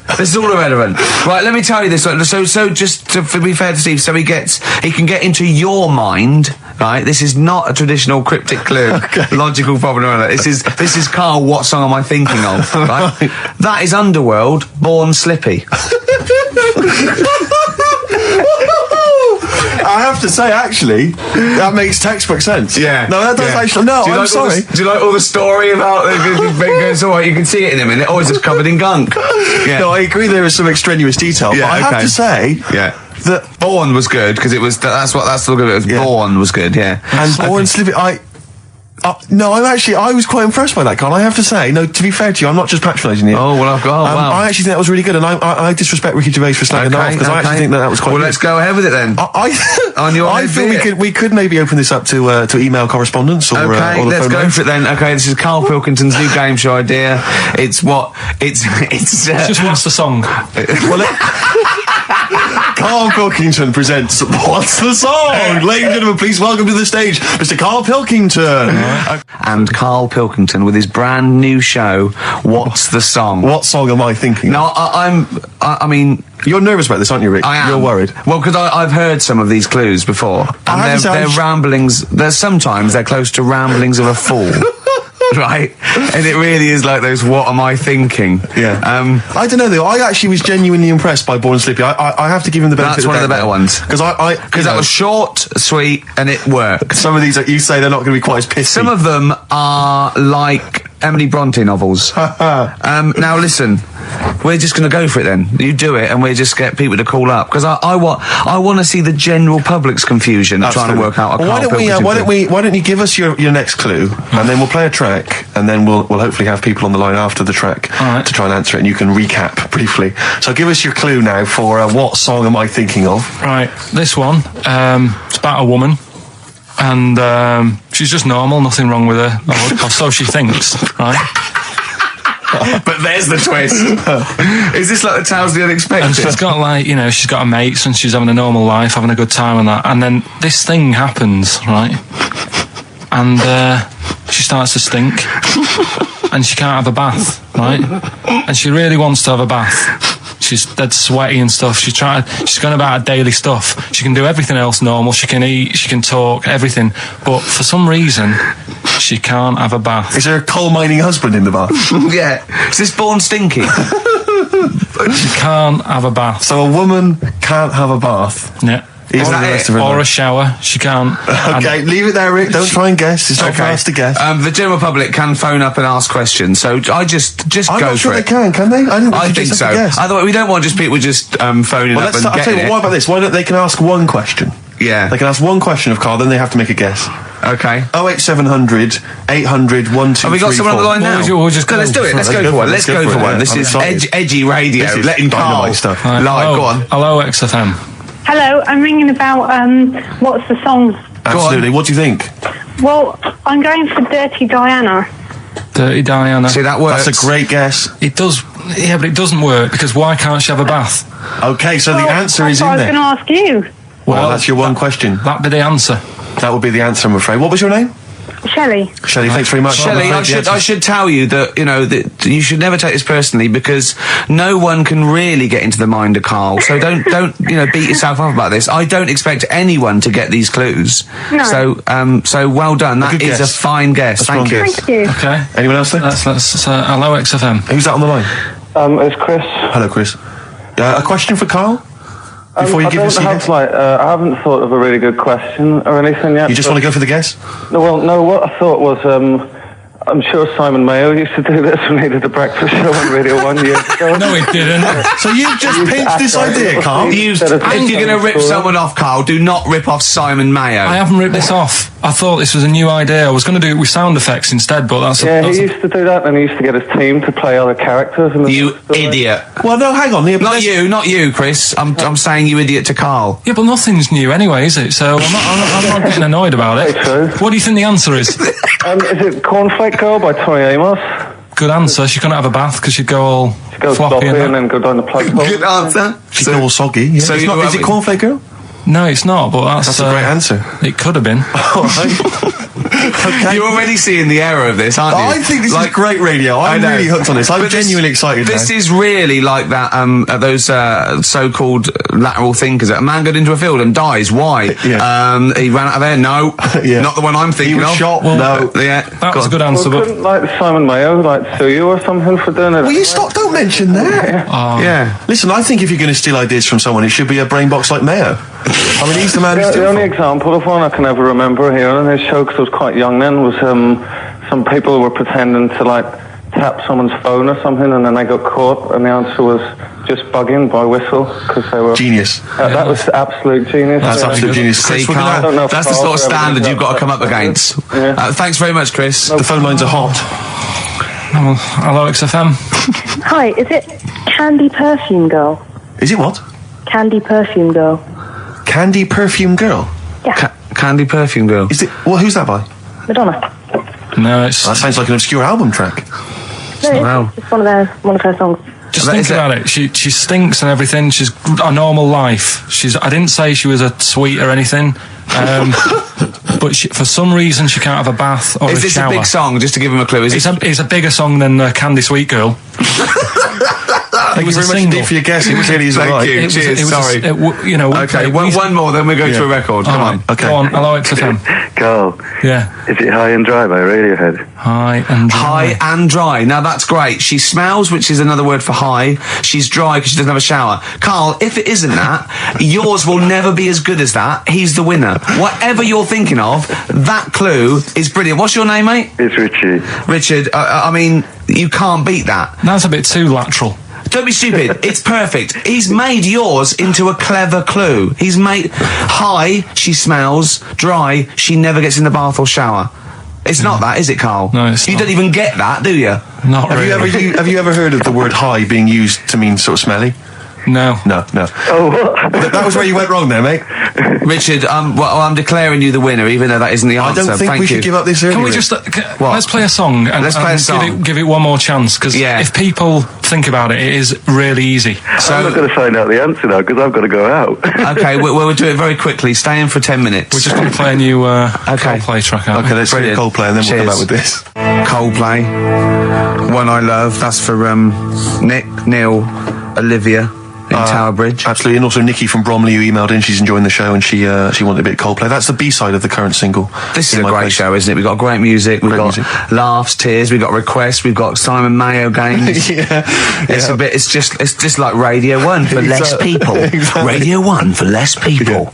This is great, isn't it? So go on then. So listen, Carl, you were so excited about this game, weren't you, earlier? You came in with a But I hop, knew it skip would and a leap in fall your flat. step. Although I must say, the phones are going mental. We're going to have to take This some is more it. No, calls. People love Carl. high and dry is great. I mean, it works. That's it. Can we have a very quick... Just to recap in case someone's just very quick Can you make it so high and dry doesn't work now? Give us a bit of information that makes it different to high and dry, or can't So you for those even that do have just that? tuned in, Carl describes in a roundabout way a story which somehow is representative of a song. Is that right? Song title. A song title. Yeah. Okay. So this woman, she's all right. You know, she has a normal life, Pretty much. kind of. Yeah.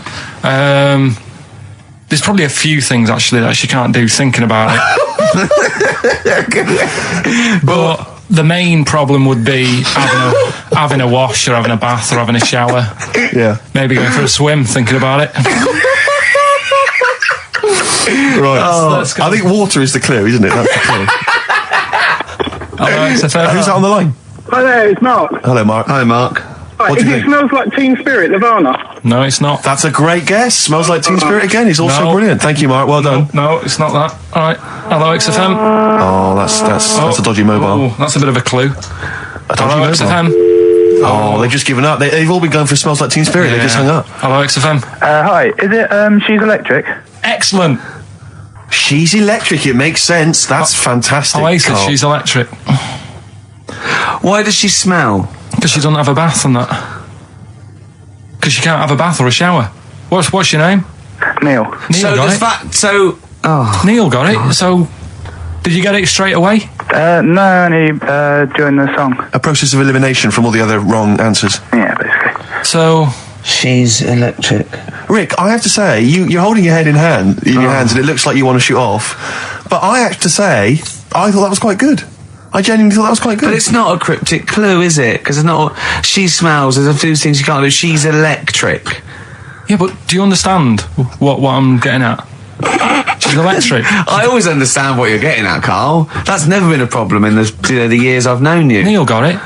Yeah. I have to say, Rick, I think you're down on this idea. I could definitely see that ITV1 replacing I'm a Celebrity, Get Me Out of Here. Karl Pilkington hosting. Simon Mayo on the phone Exactly. to the lawyers. Well, Neil, there's no prizes or anything, but well done.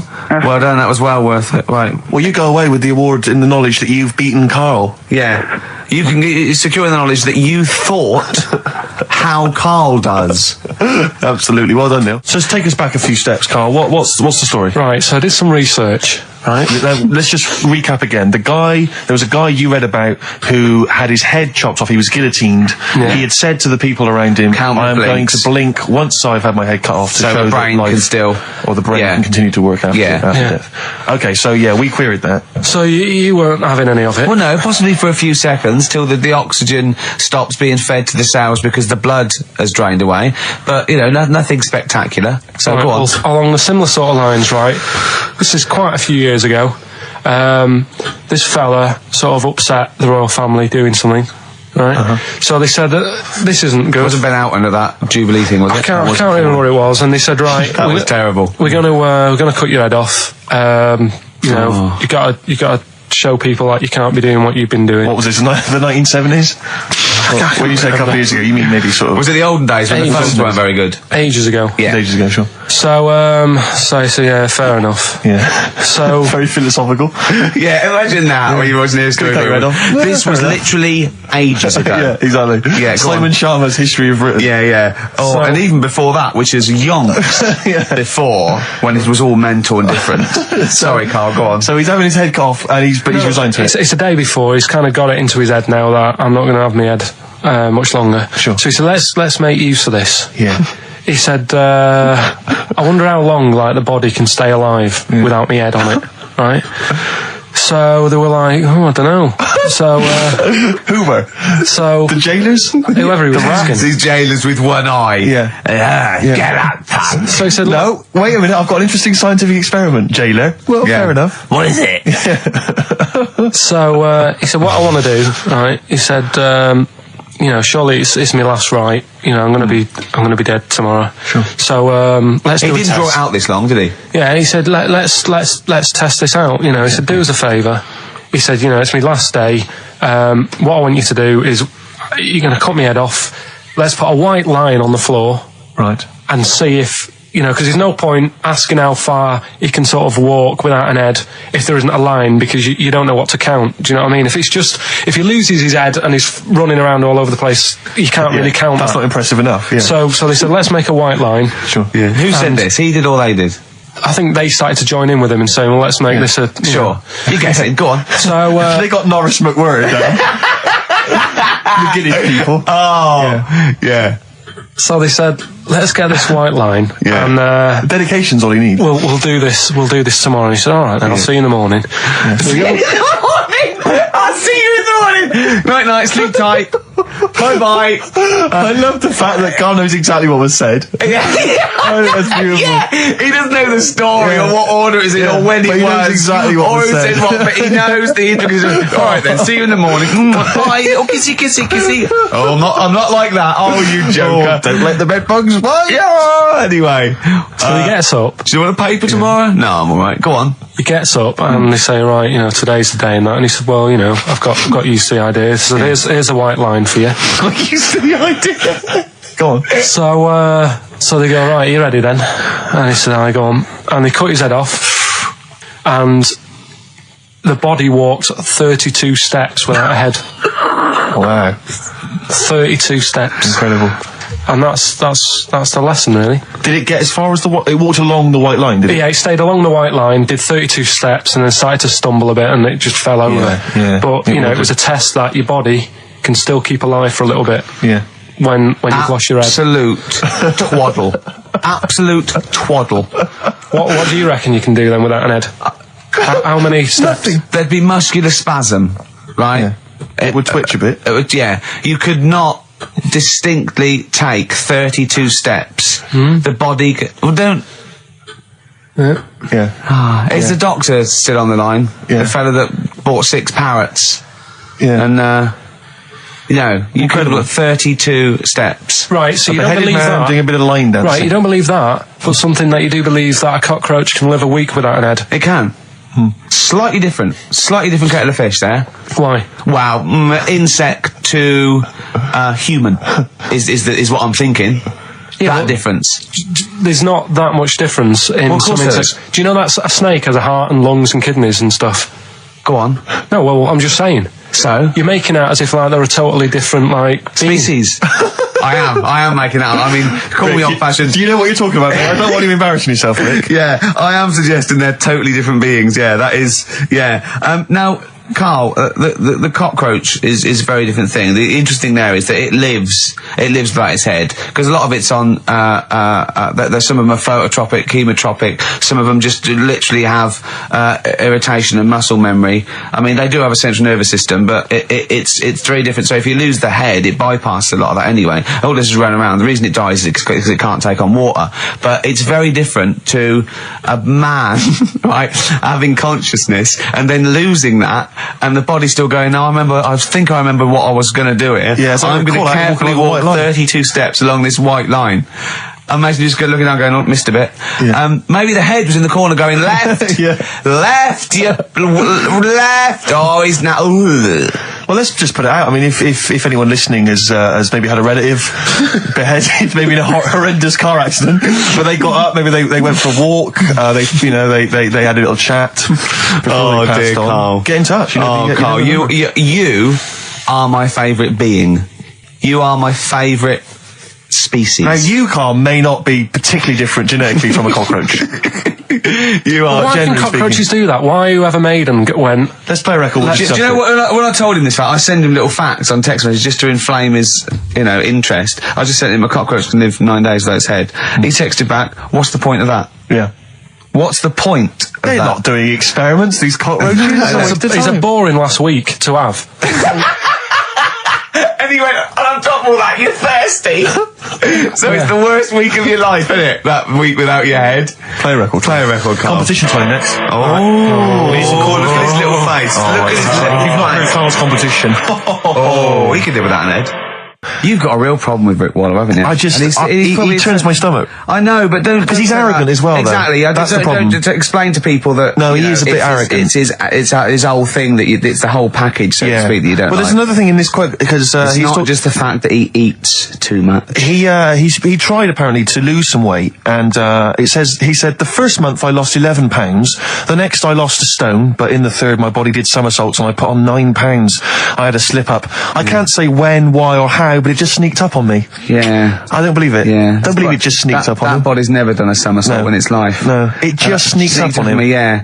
It was the cakes again. Yeah. It was the same old cakes as before. It was exactly the same problem. Sleep eating. Yeah. It's called. It was the KFC bucket again. It was the family-sized KFC bucket for breakfast. Dear. Poor man. The other thing is that I don't think that's a very good shock tactic for a doctor to tell a 20-something, well, to be honest, you've got 20 years to live. Yeah. That's not, you know, and when I was 20, the thought of dying at 40 was fine. Yeah. I didn't want to live to 40. I just thought, oh, what can you do when you're 40? Yeah. Just laying around doing nothing. Eating cheese. And then you got there and you discovered... No, but someone sent me... dream came true. Sophie here sent me something, and she says, I realise you're not Graham Norton, but I had to send you this. And she sent me the top of a little cream cheesy thing, and it's the brand name is Gervais. Oh, what that is? Have you been... They've named a cheese after you. I think it's a big French company, and this is from the Czech Republic. It's all over Europe, and so that would be a dream come true, wouldn't it? If they named a cheese after you. No, I think it's probably ancestors, and so I've cheeses in my blood. Sure, quite literally. It literally is. Yeah, another heavy Friday night, was it? It comes out of pores like those Play-Doh things. Yeah. I can squeeze out different shapes. Jane, bring the Stilton in. It's Friday night. This isn't fried. Exactly. But yeah, so we can't really have a go at Rick Waller. I eat too much, but you're not big. I mean, one of the other contestants on the Fat Club, Celebrity Fat Club, is another one is Jono Coleman. Oh, we love Jono. Now, Jono, I don't know, you know Jono, he's that guy who does, he used to be on TV, and I think he does a breakfast show on a rival station, doesn't he? He's happy, isn't he? He's so true, and he's a really nice bloke, Jono. It's funny because he does a breakfast show on Heart, which is wrecking his own. There's a bit of irony. Oh, I love Carl. Thanks, Carl. Do you know what I mean? Yeah, I love you. I can see where you're coming from. Yeah, that's good. But we've met Jono a couple of times. We saw him at a couple of, not wishing to say not to show off, but a couple of awards dues. Yeah, and that's showing off. But people would have seen dead there. Well, yeah, but we went to one where everyone was in like tuxedos or suits and ties. Not Jono. Jono was wearing a pair of Bermuda shorts, big Bermuda and a shorts, Hawaiian knee-length Bermuda shorts with just these little. But I saw him again another time, and he had shorts on at a similar event, and I've seen him since in the street, and he's all. I'm wondering if he can wear trousers. I don't think he can actually wear trousers. I don't know if there's a medical reason for that, whether he's just, his legs are too fat. I think the material is a waste of money. I think it's just that you can get shorts that big and they're comfortable, and, I mean, to be quite honest, I don't want to squeeze into a tuxedo anyway. So, if you can go, I'd love to turn up those things in Bermuda shorts. Well, of course. Flip-flops.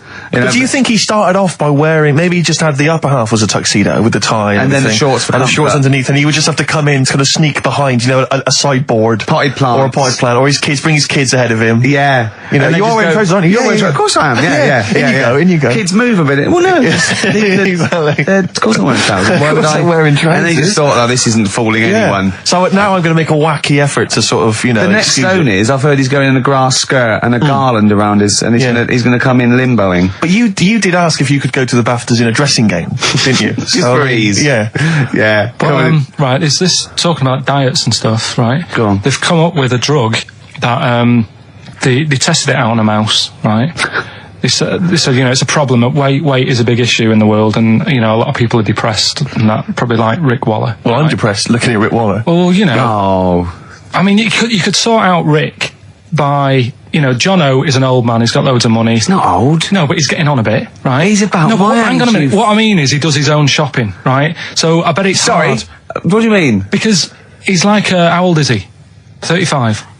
Right, he's got loads of money. He does his own shopping. So when he goes to the supermarket and he passes, the sponge cake section, it must be tough when you've got loads of money to burn. That you go, just one more. Yeah. One more. Look, we are getting close to libel here, I think. No. But I'm saying how it is, because I've tried losing a little bit of weight. Have you? And it is difficult when you're in Waitrose and you see a little chocolate muffin and you think, well, one more and I'll do without. Do you like a little chocolate muffin now and again? Yeah, right. Is that your favourite thing? So the thing is, let him finish his point. So the thing is, right now with Rick, he lives at home with his mum. So why doesn't his mum just say, I'm going to buy less this week, and if you eat it all, you're not getting any more? Yeah. That's sort that Does he live with his Short, mum? sharp shot. I bet he does. So you don't actually know if this is true or not. No, but anyway, right? So this drug they've come up with. They've tested this on mice, haven't they? I'm worried if they haven't tested it on mice. Thank God for that. It's definitely been tested on mice. Definitely. They fed a mouse a load of cake. Yeah. Right? And it went a little bit chubby, and they said, right, stop a minute. And then they gave it this drug that makes you lose weight. Yeah. And its weight went down, but the only bad side effect was its eyes were popping out. Well, that seems to be fine then. Let's give it to Jono. There doesn't seem to be any problem. Oh, Richard gets some of that. Yes, truth, Doc, look at these. Oh, Jesus, Jono, your eyes are popping out. That happened to the mice. Sorry? That happened to the mice. But what do you mean? That's the option. What do you mean that's the option? So I love the fact that your choice is either be like a fat, happy man who has the odd sponge cake, or a stick man with eyes on stalks. I mean, Steve's chosen that. All right, calm down. I thought we were slagging off Rick Waller and fat mate. people. Sorry, Let's mate. have a go at the fat people before we start on me, Rick. Yeah, no, I didn't. I forgot. I mean, it's like... Yeah. Because I've got some issues and body issues. I know. But Rick Waller's grotesque, you know. Yeah, sorry about I'm that. just a little bit weird. I mean, do you know what I mean? Yeah, should we play a song? And Well, I'm just a little bit offended. That's upsetting. I woke up this morning, Feeling fine. it's not a blues song, and I turned my phone on, and it was from Carl, and it went, forget it, I've made my mind up. And I thought, Wow. what is that? And I Forget phoned it, I've made my Yeah, I mind. went, Carl, what is it? He went, oh no, it's about the text I sent you last night. I went, well, what was it? I just got this text. He went, I was just wondering, I was thinking last night. He said, supposing you had to have your hands removed, Sure. right? And the doctor said, well, you can either have them stay like that with stumps, or I can sew feet there. What would you have? And I was bleary-eyed, and I went, the stumps? He went, yeah. I went, all right? He went, yeah. And then what was his follow-up text to that? And then I got the text, it was obviously before it, and it went, and it was like quite serious. What would you do if surgery not doing your hands? Would you have stumps or the feet? Right? Now the way, when I said, he's made his mind up, and I went, the stumps, he went, yeah. I think secretly he decided on the feet, but was too embarrassed to tell me. There's a little bit of what would you do? Because But why did you think of this? Why did you think of this? Girlfriend's How did this come away, about? right? Yeah, no, that's not why you start thinking bizarre I'll tell surgery you now, devices. right? I'll let you into my little mind, right? Last night, I had some beans on toast, right? She was away. It's good already. She was away, she had some beans on toast, she went wild. Yeah. Right? Now, I was stood up. I live on on a high street, right? So I'm washing up, I'm looking out the window. First thing that had me attention is I can look into other people's flats, right? Yeah. And it was weird how all these different lives were going on. I was watching them, and everybody had the telly on and was watching Volcano, right? Which was on last night. Right. And I thought, oh, that's weird, right? I can see them all watching it. And it was like a little Chinese lad who was dancing around in some underpants. And then there's a little old woman who lives downstairs who was reading a book, and she's always reading a book every night. And it's like, I have a better life than her. And then there's like some sort of bouncer who's always getting ready to go out late at night with all the black on. He looks like a bouncer. So I was watching all this life going on. I thought, Did you witness a murder while you were doing it? Yeah. it was like that sort of Sliver film where that bloke had loads of tellies watching people's sure. lives. So that was going on in my mind, and then I was washing up, and I picked up the plate, and I thought, oh, it's amazing, isn't it? The human body, the way you can just sort of, I want to pick that up, and you do. Yes. And the way your hands work, right? You've got 5 little digits, but it's just the right amount to do what you've got to do, right? So I'm cleaning the plate. Sorry, Carl, stop. It's just the right amount. Might be one of the most genius things I've ever heard said. I would love David Attenborough to phone you up and say, Carl, how do I word this about the evolution of the mammalian front limb? Just go, we'll just say it's the right amount. But it is. It is, One of course extra it would is. get in the way. Yeah. And one less would just make it that little bit more tricky when picking up a bit of a slippery dish. Sure, or buying gloves. Yeah. A slippery dish. So then I was thinking, imagine like going to the doctors and he's saying, yeah, everything's all right, your heart's good and everything, but Your art's good? What, your Lara is, or? your heart, you're in good form and whatever. Sure. Yeah, it's good news. You know, I had Giano in earlier. He's not looking good. Yeah. I had Fat Swaller. But you're all right. But your hands need to come off. Right. Blimey. But That's bad. Like, I'd get a second opinion initially. But I better good news, I've got a nice pair of feet I can sort you out with. Yeah. And he puts them on, and then I was thinking, right, first of all, washing up, what would that be like? But Steve. that'd be tricky. And then the second thing was, it'd probably ruin the sort of the shape of your jumper. Because you have to keep putting the feet through there. Yeah. And then I thought, but I could still cycle in Okay. to work. You could run in. Well, that's the thing. You'd be really fast. Well, that's what I was thinking. I thought I could still cycle because I could balance, and then I thought, but the only thing is I probably couldn't pull the brakes. Because of the little short things. Yeah. And then, like you, I thought, but then again, you're running in half the time. So that's what was going on in last night. Right. That's what I was thinking about. Did you How have long did this take? Well, how long does it take to wash up? Right. Because I imagine you just being there for, like, all night. Probably 25 minutes. How long did the little Chinese fella dance for in his pants? He's always doing it. Last night he was at it for like 10 minutes. Yeah. And his girlfriend never sits in the same room as him. She's always sat in the bedroom. She's going, you dance in pants again, I go in next door. Well, she was in the bedroom. She's always in the bedroom, sat on the floor, on the mobile phone. Right. All the time, yeah. It's weird how people's lives are just like, it is like that Groundhog Day thing. It's like, you know, he's jumping about in his underpants. The old woman's sat there reading a book. Yeah. And that's what got me thinking about my life. Do you think she ever Are goes... you sure she's not dead? Every time you look down there, she's just flicking through it. She's just reading this book. The pages never turn. She never seems to finish it.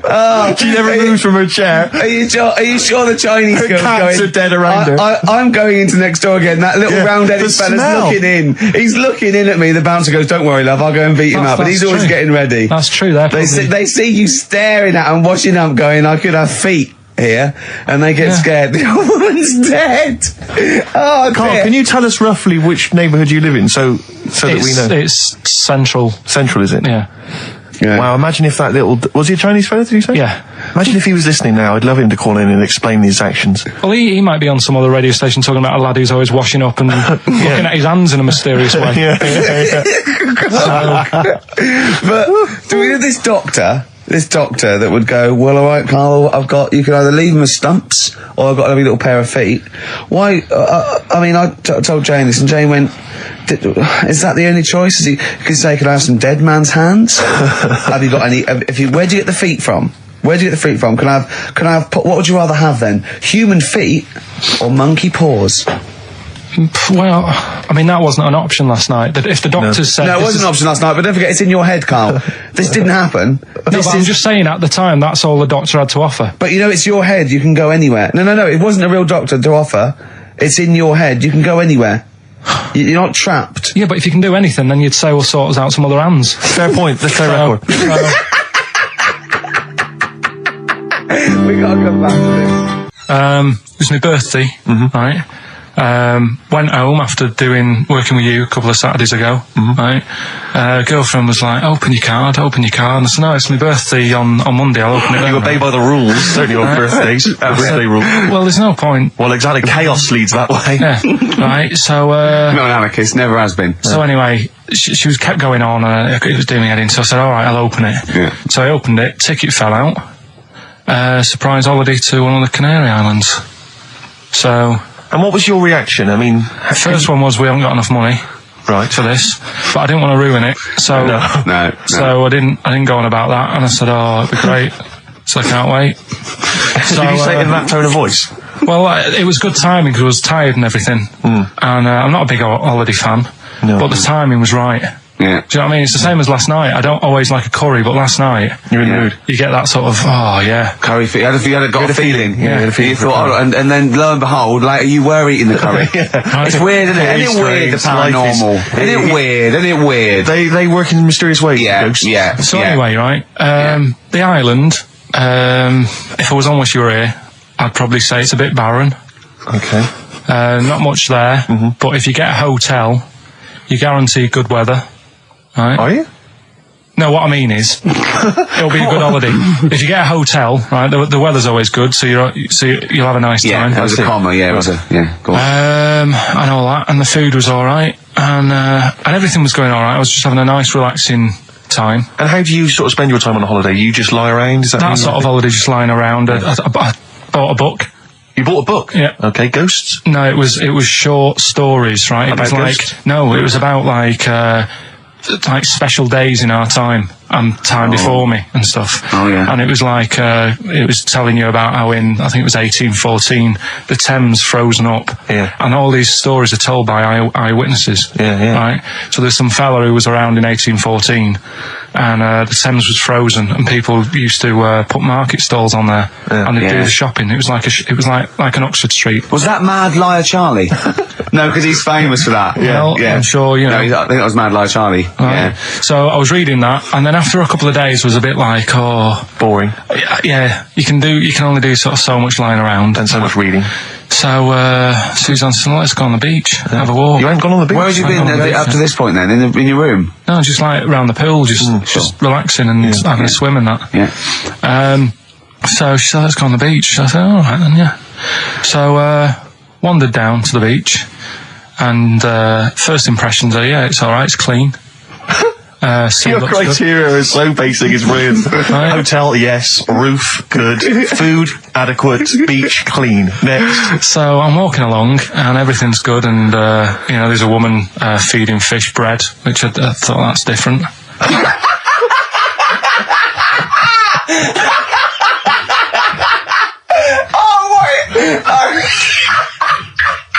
I love that. He likes originality. He loves a bit of originality. He was feeding fish bread? This woman was there, like, up to her knees in water. Yeah. And she was stood Was there. that a sea? Chucking, Oh, right, good. chucking this bread, and I thought, what's she doing? And I stood there and watched for a minute, and there was little fish coming up, having the bread. I thought, So I carried on walking, and everything's going well, and then this fella comes towards me. Everything's going well.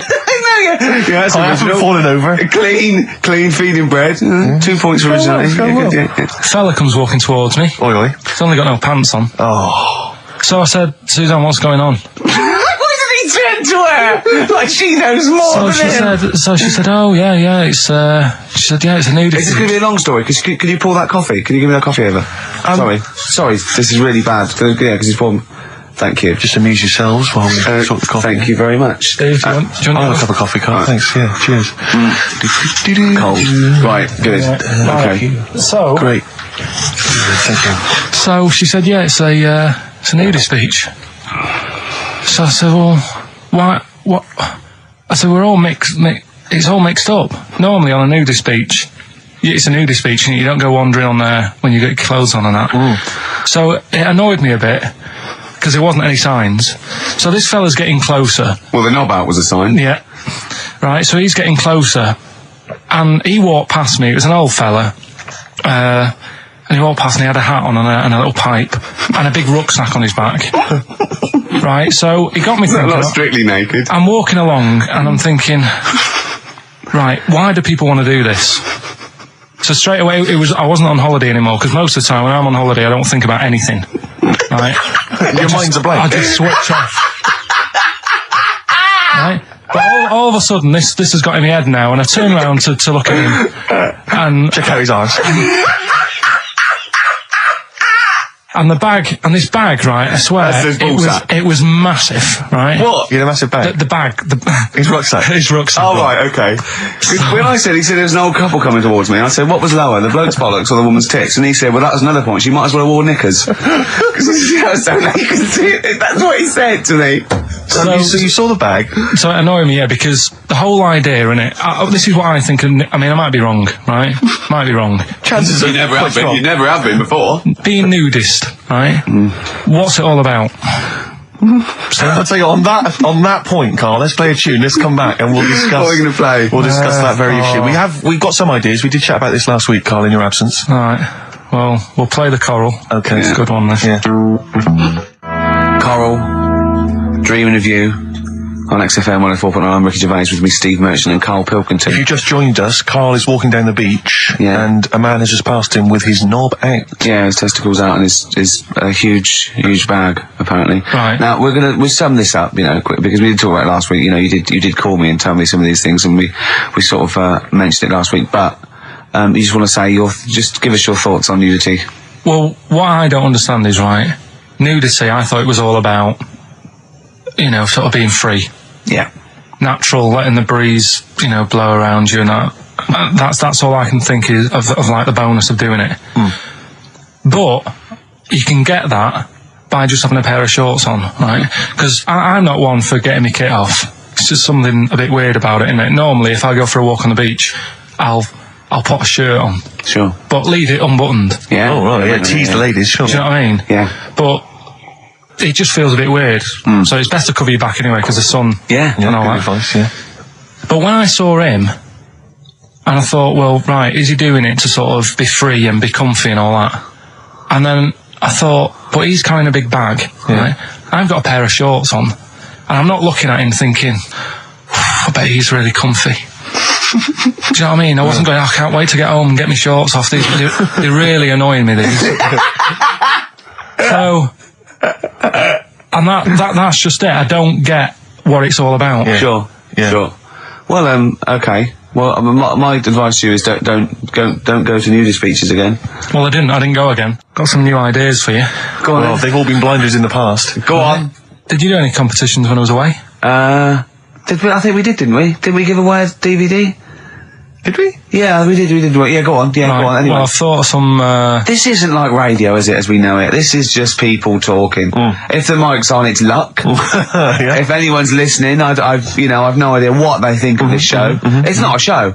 Not in the traditional sense. No. Okay, then you're going to change with that, Karl. Because the show suggests a certain form of presentation, a certain pride. And when we do present dare I say it, some planning. Yeah, and when we do, it's ruined by him pressing the wrong button. Yeah, but I've got some planning here. Go on then.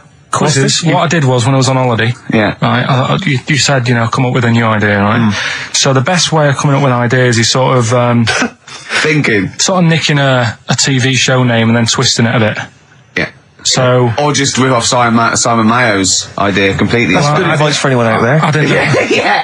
If you're interested in ideas. Karl is presently running a course writing for TV. And that's the lesson one, isn't it? Just rip something else off. Just do it and change the title slightly. Yeah. Well, go on. This one I haven't really got... I don't know what to do on the game, but I'm thinking... Strike It Ricky. That's all you've got? That's what you've come up with. How long did that take? What is that? I just thought it sounded a bit like Lucky. Forget that one then. Yeah, forget that one. Okay, yeah, well, no, good. No, we all have hits of this. Even Spielberg's, not all his films, can hit the. Go on. Right. No, okay, no, it's a good. Go on. Yeah. Remember Big Brother? Yeah. Do I remember Big Brother? No, go on. Big Mother, right? You call in. If your mum's ever, you win a CD. What do you mean? How can you prove that? Alright, forget that. Right, here's one. Right, good one. No. Yeah, no. The Price is Right, remember that? Yeah. Right. The Price is Ricky? No. The Rice is Right. And what I do, I read from an Indian menu and a Chinese menu. You tell me whether you have pilau or egg fried. He's a genius, isn't he? He really is a modern... that one. Go on then. Let's go into this one. Let's not cross this off right away. Go on then. What you read from what? Well, I'll get a couple of menus from like an Indian and a Chinese takeaway. Yeah. And I'll go like, chicken korma. Well, could I just suggest that as it's an Indian, it'll be pilau, and anything you read out that is... Yeah, but you don't know which one I'm reading from. What, the chicken korma's Indian, isn't it? Yeah, so you go pilau. But then well, you might as well say Indian or Chinese. No, because then the name wouldn't work. The Rice is Right. Okay, yeah, I forgot you're working for the title backwards, aren't you? Okay, yeah. I'm so confused. I don't know where I am or what day it is. A programme that they've been in on Channel 4, right? Can you cross that out? We're not doing The Right Is Right I either. don't understand The Right Is Right. No, go I'll on. tell you that later. We'll have a game in the office, right? A game that they've been in on Channel 4, but has got really big viewing figures. Well, obviously not. Right. Or they wouldn't be binning it. Go on. Do you know 15 to 1? Yeah. They're getting rid of that, right? Are they? I'm thinking 15 Taiwan. Get some items that are made in Taiwan, right? Get 15 items, and I say what they are, and then you go, oh, I bet it's the vase. Or something. That's the one that's made in Taiwan. Yeah.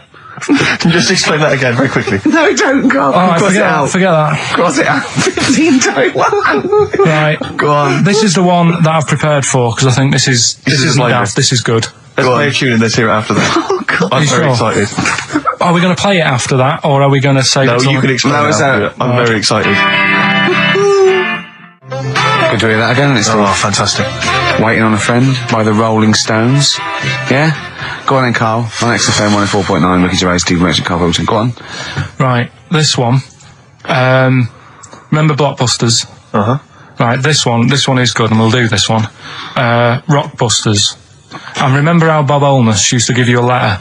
Yeah. And it'd give you a question, and the answer to that question is that letter. Yes. Right, well, it works like that. So if I said to you, we'll test it out on you, Steve, right? Right, welcome to the show and that. Hello. Let's play, right? And I say, right, your first one is W. Mm-hmm. And the cryptic clue, because it's done like crosswords. Okay. So not quite like Blockbusters. Well, this young man prepared for his death. And it's a W, so the answer. And it's not always going to be like our sort of music, it can be any sort of music that's out there. So the W is the name of the answer. I understand that, but is the answer always the band name, or is it? Yeah. It's always the band name, is it, or the artist? Yeah. And so would the W be the surname, or would you have both the initials if it was someone's name? Would Elvis Presley be EP? Don't get annoyed, Carl. These are questions that I knew would be asked. I know because he tested it on me. So you've got to tell them. We need to know the rules. If it was Elvis, I'd probably do E. No. Give him the answer. Give him the Right, answer. did you hear the clue? No, give me the clue again then. So the letter is It is a W. cryptic clue, and It's the clue's W. fine. Listen, but- and the go on. clue is, this young man prepared for his death. This young man prepared for his death. Yeah. This young man prepared for his death. And it's a W. And it's his first name. That's what he needs Well, to see, know. that's the Yeah, but I don't... Well, shouldn't we have the initials? Wouldn't that make it easier? I mean, Yeah, but they didn't do that on Blockbusters. It just had one letter. No, they did. If it was The gold one they often had us for 3 or 4. Did they? Letters, yeah. But it was normally just one word. It wouldn't have been a name or something. All right, then. W. W-Y. W-Y. Will Young. Excellent. I Right, didn't so understand it. What was this the young Will man... prepared for this young man. So he's sort of mixed sort of cryptic. Yeah. But I mean, that's a good effort. That's better than usual. No, it's that is better than It's not usual. bad, is it? So do you want to play? Let's play Rockbusters. Yeah, Rockbusters. How many of these have you got? No, because No, let's just clarify a couple of rules here, Carl. Let's just make sure we thought everything through, because I'm pretty certain when they get these things on TV, they at least have a go at them in the office first before they put them straight on there. I'm sure that's how it works. I'm sure Bob Holness just didn't turn up the first day, and he goes, "Don't worry, we'll wing it. It'll be fine. Bring the students in. Let's have a go." I'm sure they did a bit of preparation. So let's just check. We've got every base covered. Yeah, Firstly, how many questions have they got? I'll to tell get you right? what. Let's do this off air then. Should we play a great tune? Well, yeah. Well, people need to call in, don't they? Because we're doing it, aren't we? Yeah. It'll be all right. And there's good stuff. I've got CDs, right? I've got some compilation stuff and a couple of videos and that. So that's what they're playing for. Call up now. 08700 800 1234. Get them on the air. We'll play the game. Brilliant. What's going on? I don't know. The adverts aren't working today, and I'll have to get an engineer in as well. so Right, that's don't messy. play the adverts. I don't want to play them anyway. Don't play them. It's not our fault if it doesn't work. It's. Why? Do you realise if we were like live, we'd be heckled off the stage? Right, don't play the adverts. We wouldn't survive in the real I'll world. sort that out. Right, get the people on the air now. Just No, Rick, calm Play a down. record then. Do something for Christ's sake. All right. Sam, Hello? is it sounding all right today? It is. It's just about. Right. Cheers. That is worse. Right. Good. And so we've got Sam on the line. Who else have we got there? So we've got Tim as well, haven't we? Hello. All right, Tim. Tim and Sam. Right, You okay. sound quite similar, lads. Could one of you affect an accent or something? Which one's Tim? Yeah, it's me. Okay, which one's Sam? It's Sam. That's slightly deeper. Slightly deeper. Sam, yeah. And they're not against the clock anyway, are they? So it doesn't really matter. I suppose not. So I think Steve just wanted a bit of variety. you Okay. you understand the rule, lads? Could you explain them to us? Right, play it. Okay. Hang on, wait. Well, let me explain, because I mean, life is too short. Now, Carl's going to read out, say 3 clues, yeah, and just shout your own name and answer it, or shout the answer. Shout your own name, then the answer if you know it. And it's the person who gets the most right. Okay. Is that all right? Yeah. So, Here we go then. okay then. So Shouldn't it be the first to 3? Well, yeah, but then he hasn't got. I've got enough. It's fine. He's got enough clues for that. Right then, here we go. Welcome to the show. God. Right, the first initials, ST, right? Is that right? ST. Well, I don't know. Oh, we don't know, do we? How do we know? Here we go, ST, and the cryptic clue is better than the average homeless person. Okay? Sorry, I think, is that a band? Yeah. Is it an old band? Yeah. I think that's one word. Alright then, S. It's an old 70s band. Better than the average homeless person. Tim? Go on. Supertramp. Yes. Supertramp it is. Yeah. Well done, 1 point to I have no you, idea Tim. why that's right, by the way. You don't understand why it's right? He's a super tramp.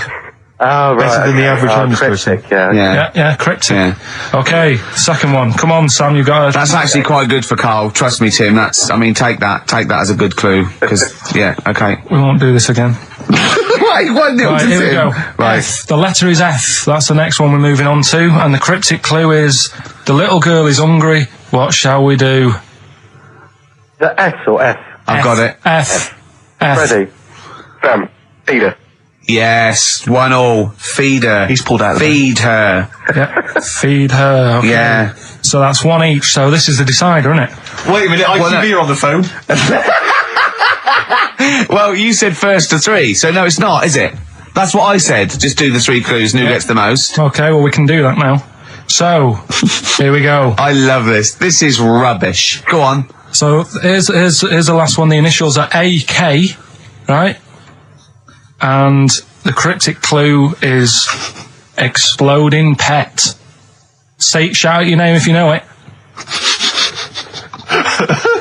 Last orders at the bar, please. Last orders at the bar. Exploding pet. AK. You're tuned to XFM 104.9, Karl Pilkington's quiz, Rockbusters. The format is still available. The highest bidder, please give us a call, or you can email ricky.gervais@xfm.co.uk. Is it a band or a singer? I'll give you a bit more of a clue. It's a pop band. Okay, we wouldn't. Sam. Tommy Kissem. Yes. Hey. Oh, this is amazing radio. So who was that won? That was Sam who won. So it's 2-1 to Sam. So he wins. What does he win, Carl? He wins some CDs and some videos. No, he's got obviously now, Sam, if you're ready, take the spot. You're going to do the gold run. Away you go, Carl. I haven't got any more. You're a fool. Right, stay on the line. We're giving both some presents. Play a record for. Rick, I'm going to shoot off. I can't. 104.9 XFM, Ricky Gervais, Steve Merchant, Karl Pilkington's pressing the buttons.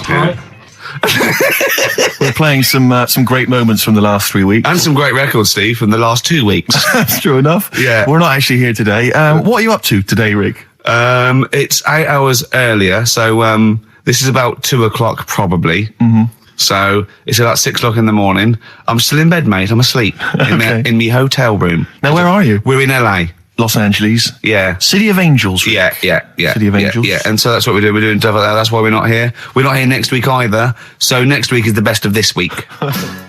Alright, so here's the first bit. Can I tell you one of the best presents I ever had? Go on.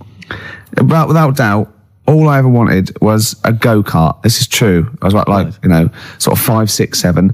And I eventually, for Christmas, I wasn't sort of spoiled in the sense that I got pocket money, but I always got what I wanted at Christmas eventually. Because, working class mothers, they'd get it out the catalogue and pay for it for the rest of the year. So I always got, I had, really, as many presents as anyone else. And I got this go-kart. It was a little red go-kart and it was a pedal one. And I'd run home from school and I'd be in it and I'd get up and down the garden for hours. I'd come in for my tea, and this was fantastic. And this went on for like weeks and weeks and went through the summer. The next summer, it was just it was fantastic go-kart. I'd show off, and then one day I came home and I went. It was always at the back of the shed, sort of up against the shed, and I went in. I couldn't see it, and so I went to the back door. My mum was sort of like washing up with that, and I went, "Where's my go-kart?" I thought it hasn't been nicked. She went, "Your dad swapped it." Your dad swapped it? Yeah. I went, "He what?" And I was going to be brave, and I went, "He what?" She went, "He swapped it for a wheelbarrow." And I could see she didn't approve of this, and she was thinking, "I'm going to tell him, and then I'm going to, you know, have this out." And I went, "Right." She went, "It's your wheelbarrow." And I went to the back of the shed, and there was this wheelbarrow. He swapped it with a bloke called Jimmy Dublin, who he worked with. Jimmy Dublin? Yeah, I don't know. I think he was a respectable member of the community. He was fine. It was his lively. No, I think he was an Irish gentleman, and that's why we called him. That's why I don't know what his real name was. And I think my dad must have been drunk, and he went, "I want to get my son a go-kart." And my dad, my kid's got one. He's probably had it for a year. He's probably bored with it. Yeah. And he said, "I'll give you this wheelbarrow." And I went to this wheelbarrow, and it was caked in concrete. I could hardly lift it. I just nicked off a building site, obviously. And I'd be there for hours trying to push this wheelbarrow up and down the garden, right? And it was okay though, because I was going on holiday soon, and I 7 years running went to Bognor Regis, a place called Riverside, because some woman around the way had a caravan that we got free for a week, and it was great, just wonderful. And I used to go there with my mum and my nan. Oh, party time! Yeah, the age of 7 to sort of no, it's good because when you're a kid and you wake up in a strange place, it sort of seems weird. You wake up at 3 o'clock in the morning hearing your gran pissing in an iron bucket, and we've all been there. You get disorientated. Anyway, and I went on holiday, and I met a little friend who was about my age. We were both sort of like, right? And he'd hired a go-kart. He had this great go-kart, and he came down to my caravan, and I went, "I've got a go-kart." And I remember my mum opening the window of the caravan and going, "Don't lie." That's so evil. And I went, I had a go-kart. I had a go-kart. Wow. Yeah. Did you ever talk to your father about the fact you swapped it? No. You never mentioned it to him? No.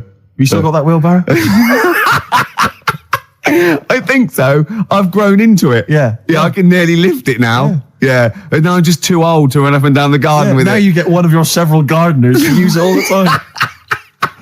Wow. Oh, dear. Now, Carl, you promised me that you were going to reintroduce Educating Ricky. Yeah, we can do that. Have you got it? Have you got something that will that's something that I won't know that's correct and that will interest me? Yeah, there's loads of stuff. Is it anything to do with monkeys? No, we've got monkey news. We've got monkey news coming out. Of course we have. Yeah, monkey news. People are there now over to XFM for monkey news with Karl Pilkington. No, we won't do that yet. We're not doing that yet. Educating Ricky is... Yeah. Well, let's do it. We did it ages ago. Educating Ricky. Oh, that's interesting, and it's correct. Hang on a minute, though. What I do is, I tease you, don't I, with headlines. Oh, go on then. And then you have to sort of go, that one sounds good. Go on then. What are the headlines? I want to know more about that. Educate me. Yeah. Right? Okay. You've got, jeez. That Nelly died. That Nelly died. Oh, like Okay. Right. Could be about an elephant. Yeah. Go on. You've got that. You've got, I got well. Take well as read. So they all start with well. Okay. Knob body has been that lucky before. Brilliant. All right. Okay. You've got get a lobe of this court case. Right. Okay. Not bad. I'm going for knob body has been that lucky before. Right. It's a story about this kid who was born. Right. Was he? Yeah, he was popped out, and the dad and the mum saw the baby, and it was like, oh, that's a good-looking little kid. Sure. And they were proud and that. And then they're surprised that it's a good-looking little kid. It's theirs. Yeah. Like it could have been a frog, and they'd have gone, "Oh, he's got your eyes." And then the doctor goes, "Yeah, it is, but look at that." What? He said, "It's a boy and hasn't got a knob." I love the doctor saying that. I love this GP. Right. Oh, this midwife saying that. Oh, we love little boy. Yeah, but no knob, baby. Mr. and Mrs. I mean, think. Right. No, but I'm speeding it up a bit. All right, come on. So the baby's Right, so born. the baby's like and that, doctor and says, the "Look, doctor baby's says got a that, and the woman's like, oh, it's our first as well, and stuff, right? She's really gutted. She's What's the second going to be like? So, Go ahead. Just a knob. doctor says, you know, We'll call it Carl. All right, go on. Right, so, go on. so the doctor says, well, I'll leave it with you for a bit, get used to the idea, right? As opposed to throwing it away. So he wanders off. Yeah. He comes back with a smile on his face, right? Found the knob. So the mum and dad are like, what are you smiling about? He said, you're not going to believe this. Baby's just been born. It's got 2. Right? You can have one of them. And they did a little operation. Where did you get this information from? That's in a book. What book? Is it the a same as the joke book that you carry round with you? No. With the woman with 3 legs, the juggler with 9 arms, and the bloke who found shagging a chicken under a rock. Is it in that book? Weird though, isn't it? Well, it's not true. It is true. What, in the same hospital, there was a baby born without a knob. Luckily, Carl. It happened. You swear to God you're not making The this up. doctor making came up, back honest to God. smiling because you won't believe it. There's a baby there with an excess of a knob. It happened, honestly. I'm not, all these things are not made up, the educating stuff. That's why I do it, innit? Teaching you stuff, always teaching you stuff. Fair enough. All right, if anyone can confirm the baby with no knob, they're going to confirm it because they're going to go to the same dubious website that Carl got it from. I always try to be level-headed and reasonable in these situations. And it's You always ignore it. Guatemala or Mexico. Rodriguez was born without a knob. Luckily, baby next door and was one 2 knobs. What a load of shite. Play a record. I should just confirm that we've had a number of emails that say the baby born without a knob and then having one transplanted from a baby that luckily enough had 2 knobs is apparently true. Yeah, no, listen. So, I don't question that you could be born with a deformity and get someone's, fingers, knobs. What I'm saying is, it didn't happen with the doctor goes, I'll leave with it. I don't believe it. That baby's got 2 knobs. Exactly. What a coincidence. I bet that little bit of information isn't in there, is it? Sure. That he went out the door, I'm going to get a coffee, came back, bloody hell, hold on, no, there's an extra knob. I found an extra knob. We can put that knob on there. Perfect. I think that my new TV is too big, Rick. I said that I know, when he I bought don't know it. what I was thinking. But I can't believe it. He talked about this buying it. He's got a bit of cash now, of course. And what is it? 42 inches? 42-inch plasma screen. What did it cost you? $3 grand or something? Don't tell us. That's wow, gross. it's 3.5 ridiculous. grand. $3.5 grand. Big spender. Of course it's too big. Well, I can't get far enough back in my room, in my living room for it. You're meant to be, I think, 4 times the screen size away from it. Really? To get out from the air. So that's 4 times 42 inches you're meant to be sitting away from it, which is impossible. Yeah. Well, I'll have to just get friendly with the neighbours. Yeah, watch it through a hatch. if that's the case, though, aren't you better off just getting a portable? What? I don't understand that rule. What are you saying? Well, you're meant to be 4 times the screen size away from the TV. But then what's the point in having a big telly if you've got to keep moving further back? Get a portable and sit right next to it. Do see your point. Why do people go to the cinema then? Did you see films that are out yet? Fair enough, he's got you there. Done. I'd tell you this, though. I had it delivered, and are you supposed to tip delivery men?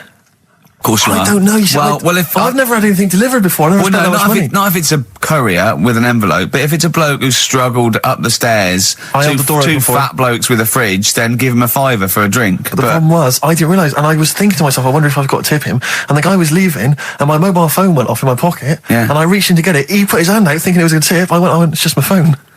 And I felt terrible after he left. I didn't know. What was I going to do? Run down the street and offer him a £5? No, of course not. No, I'm not made money. I just spent it on TV. Yeah, I've got no money, mate. Yeah. I just spent it all on this. I had to clean out my jar, everything, the drawers. Yeah, I'd take some bottles back.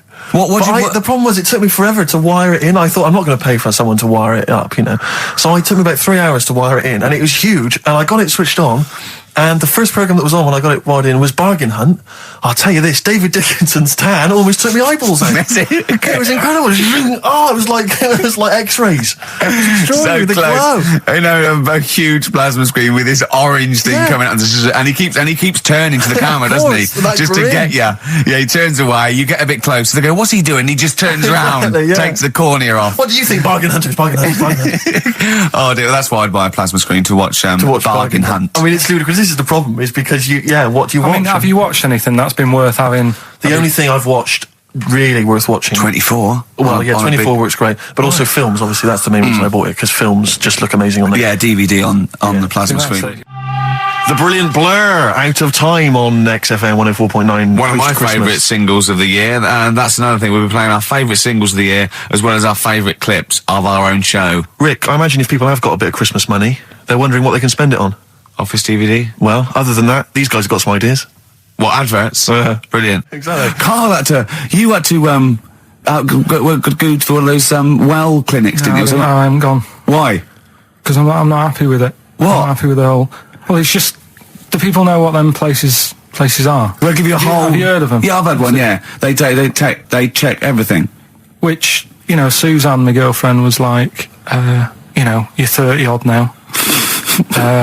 When was the last time you went to the doctors? And I haven't been for ages because I don't... No, I never go. I never go. Unless I think I'm honestly going to die there on an agony. Think they can always find something. Jane made me go to one of those things, those boot things where they do it's couple £100 and they give you a complete head to toe, don't they? But head to bottom is what it is. They do the old finger up the arse thing. Now, what is that testing for? Well, I like that he said it quietly, because he's on the radio. You can't say arse. Yeah. Well, say it quietly. Say it quietly. Yeah. Arse. Yeah, arse. That's what our mistake was, because we got a complaint upheld, didn't we, for saying... And I'm talking about a male chicken here, which is a cock, as you know. Yeah, and we said that word, right? So if we'd have gone, cock, we'd have probably gotten away with it. You can get away with murder. If you just... Yeah. If you just whisper it. So go on then, so... I'm not going because I'm not having that done. I don't understand what they're going to find up there. That's your head. No, but why can't we just? I mean, it's the heart that I worry about the most. Do you mean that in a kind of romantic sense? No, I mean if they'd have to have a long finger, wouldn't they, to check that out? They go, "It's something wrong with your left ventricle." Yeah. Now, this thing about the doctors, they hold your testicles and they make you cough. Yeah, they don't hold the testicles anymore. They just put it sort of like by the side of them. And what's that testing for? I don't know. I think it's something to do with if you got something wrong with your diaphragm or something like that. You can't do it when they press there. I don't know. It shows them something. So it's not doctors having a quick feel. Right, so you can't... well, that's good, because do you remember when Carl said he's going to die of cancer? And I said, why? He said, I don't check my balls. I said, why? He said, I don't like the feel. So they feel it for you. They feel them for you. And you can just relax, shut your eyes and think of England. But don't mess with them. What do you mean? You can do more damage messing about with them. Just leave them. And there's two anyway. You can afford to lose one. Yeah, I don't think that's the point. I think the point is it sort of spreads, doesn't it? You've got to check the... I mean, I'm not saying, if don't do it, because they spend a lot of money saying to people, have a quick feel if you've got the time, what have you. But I don't worry about it. Leave it alone. Why, out of interest, why do doctors stick fingers up your arse? Check the prostate. Check the prostate? Yeah, because if it's swollen, it could lead to all sorts of problems. Again, they're not having a laugh, Carl.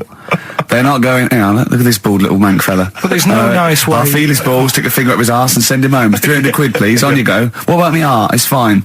And they're all laughing. Roger, Jeff, stand behind that two-way mirror. yeah, what's this? I'm not going anyway. So. Really, you're not going because you don't want... No, I'm not happy with that. It doesn't even matter. It's not the fact he's a stranger. If it was someone who I knew, it'd be just as bad. That'd be worse! Imagine that! At a dinner party. Oh, God. Oh, look, hello, Roger and Selena. Do you mind, Roger, Would you allow any of the celebrity doctors to do it, though? Dr. Dre? Any of those? Doctor Who? I just don't understand in this day and age. Would you allow Christopher Eccleston to stick his big northern finger up your... Do you got a song on anyway? But I still call Carl every day anyway. Oh, sure. I called him a couple of days ago. Of course you did. And I went, it was the weekend, I went, what are you doing? He went, oh, just in Regent's Park and that. I went, what are you doing? I said, just going for... He went, oh, Jesus. I went, what? He went, a caterpillar just fell out of the sky. I went, what? He went, a caterpillar just fell out of the sky. God, it's there, it's wriggling around. I went, sure a bird didn't just drop it? He looked up and went, oh yeah. Of course he did. Yeah. For a moment, he thought caterpillars were raining from the sky. I thought I was in chicken licking. Yeah. Unbelievable. Why did you think a caterpillar had fallen out of the I sky? don't know, it just startled me a bit. I love Carl being I startled. like the idea of him straight on the phone to Trevor McDonald. Look, Trevor, there's caterpillars, insects falling out of the sky. They're falling out of the sky now. Put it on the news, quick. Are you sure there wasn't a bird? Oh, there was a bird. Yeah, sorry, Trev. Bye. But it was after, like, I hung up the phone and that from you, I sort of sat there for a bit watching it. I imagine him cross-legged, just in front of it. But do you know on the what? grass. Because of his shape, the shape of his head, and his sort of IQ, I bet the caterpillar was thinking, Mama. Yeah. Do you know what I mean? Yeah. It's unbelievable. Go on. And it was sort of running about all over the place, right, Steve? So the caterpillars have loads of feet and that, don't they? Wow! Well, they have 6 legs. They're actually a larva of an insect, so they have 6 legs. But they have little sucker things to hold on to the back of cabbages and that. No, they've got more than that. They've It's got, I'll loads. tell you, they've got 6 true legs. Trust me. Trust me, I'm a scientist. And you were thinking what, Carl? Well, But they've got little pods. They've got little pseudo pod legs and little suckers. Yeah. But it was running about, like, everywhere, right, mental, but sort of running off to the left, and then it sort of went back to where it was, then back, went right and what have you. I'm just thinking, whoever gave them the legs, right, what's the point if they don't know where they're going and that? Do you know what I mean? If you can get Imagine about... that sentence. Did you hear that sentence? Can we play that sentence back? No, I don't think we can. Imagine who gave him that legs. Whoever gave him them legs, what's the point if they don't know where they're going and that? And that. Always and that. And that, but maybe you just, to be fair to the caterpillar, with all its legs, okay, and you know where it's going, it had just been plucked from its house by a bird, shot up into the sky, and then dropped from 80 feet, hitting the ground. Onto the head of a weird, bold-shaved monkey. It was probably concussed. Yeah, it's one of them things again, though. But it still knew more about the world than you. How does that make you feel? I just think it's a waste of time having all them feet. It's the same thing as the... Now it's got feet yeah. now. It has a nightmare yeah. buying shoes, doesn't it? Yeah. You know, you just mentioned there about sort of no knickers and that. Is this going to be your Auntie Nora? No. Right. It's just, like the last flat that I lived in, I always had a good view across the road and I could see, it was the hairy... There was the hairy well, Chinese not kid, hairy yeah. Chinese kid. He was just a Chinese kid, actually. Yeah. Yeah. Running Because about. that's rare, isn't it? Hairy Chinese kids are very rare, isn't it? Yeah. There's only one official sighting, isn't there? In one of those shit little magazines that you buy. And there was the old woman who didn't move. She was just sat there reading a book all the who time. we think possibly died and no one came round for weeks, yeah. But and now I've moved, right? And it was quiet for a bit. I always look at what view I'm getting, right? Looks across, and it was just sort of empty, sort of flats ready for people to move in and that, right? Anyway, people are in there now, right? And they've put all the furniture in, but I haven't put any curtains up, right? So anyway, I'm sort of washing up, just having a look out the window, right? Girl sort of wandering about, knickers on, right? With no knickers on. You mean No naked? knickers. Well, she had a bra on. Right, but- okay. But, She's no probably knickers. looking for a knickers. So I thought, and I don't know how long I was looking, No. right? But anyway, she looks across. Oh, God. I think she spotted me. Yeah. I think, oh, God. I felt really bad. Yeah. I said to Suzanne, Sorry, is this some sort of Peeping Tom confession? No idea. well, it's not, that's the thing though. Peepington. If I was peeping, she was peeping as well, because she was looking over. Works both ways, doesn't it? Yeah, but yeah, all she could see of you was your bald head. Yeah. No, but And your this hands is it. moving as you were washing up. And some white-looking substance frothing up. Particularly stubborn stain on this glass. Yeah. Oh, God. Imagine that. Imagine if she looked across. I'm assuming your sink is lower than the window. But didn't she just cover up or something? Or she looked back and go, oh, you looking at my fanny? Well, the thing I did, What? I thought, just sort of drop me boxer shorts. Because I What? thought, Well, Suzanne said, what are you doing? What are you talking about? What are you talking about? No, just so they can see me cheeks of me. What are you talking about? No, because I thought if she thinks I'm walking about in the nude as well, then we've both got something out of it. Carl! This sounds like a bad excuse in court. I know. So sorry, you were looking at a woman dancing around naked, right? So the only thing you could do was immediately drop your boxer shorts. So she looked across, saw you fully clothed, saw you took your boxers No, she wouldn't have done, because it's sort of just the top half and the sink's at a side angle, so I was sort of looking out. So This she is wouldn't have genius. so she wouldn't have seen your trousers then anyway? No, she did. I moved in front of the window more. So you then made you actually climbed in front of the window. Oh, this is amazing! So you climbed in front of the window to show off No, it wasn't your naked obvious. lower half. Suzanne said, what are you doing? And I I said, bet she did. What are you looking at? I sent you in here to clean up. What are you doing? I'm just taking my trousers down, stand by the window. Why? Because there's a naked woman across the road. What do you think I'm doing, Suzanne? I'm exposing myself while looking at some free fame. leave it. What's up with you, Suzanne? Wait a minute, can I just check? A final question. What did the woman across the way... What happened? What was her I reaction? didn't look again. I just thought you've seen a bit of action as well. We're both happy. Let's leave it.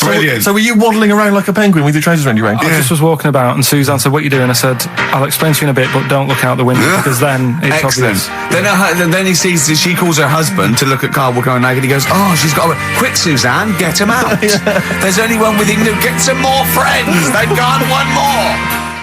Oh, that's a wonderful, wonderful clip, and a great record that preceded or followed it, I'm not sure.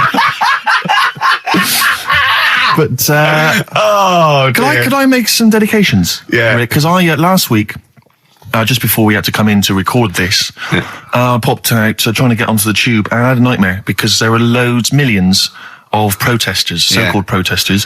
Now, a lot of them obviously doing good work. There was one fella, I think you'd have appreciated it, because I know you are very politically active, and I think this guy has really studied hard, and he's realised the best way to make his voice heard on the international political stage is to ride around on a tricycle wearing a jester's hat. He was really shaking up the bloody government. wouldn't want to be George W. Bush about now. Not indeed. Once he sees that. Once he sees that guy. Imagine his aides rushing in and going, George W., look at this guy. Where's that? That's in London, England. Okay, call off the forces. Is that a large tricycle? Yeah. Is he wearing a nappy? Get me Colin Powell. Why'd you call him Colin, not Colin? It's the way he likes it. Don't about. Just call off the troops. There's a in a jester's hat. Call the troops off. Just bleep some of those bits. Have you got some educating, Ricky, for me? Got some education. I need some education, Carl. That's I kind of desperately need some education. I want to learn about Chinese kids that are born hairier than average. I want to hear about deaf girls that can hear after their mum hits their head against a wall. These are the things I need to know. I mean, I don't wish to be disrespectful. He doesn't look like a genius. He doesn't look like But then I don't know what a genius looks like. Exactly. So, Steve. you know, I don't want to be an look at Einstein. Yeah. Yeah. His mum thought he was mental as a child. Where'd you get that information from? That was in the Einstein book.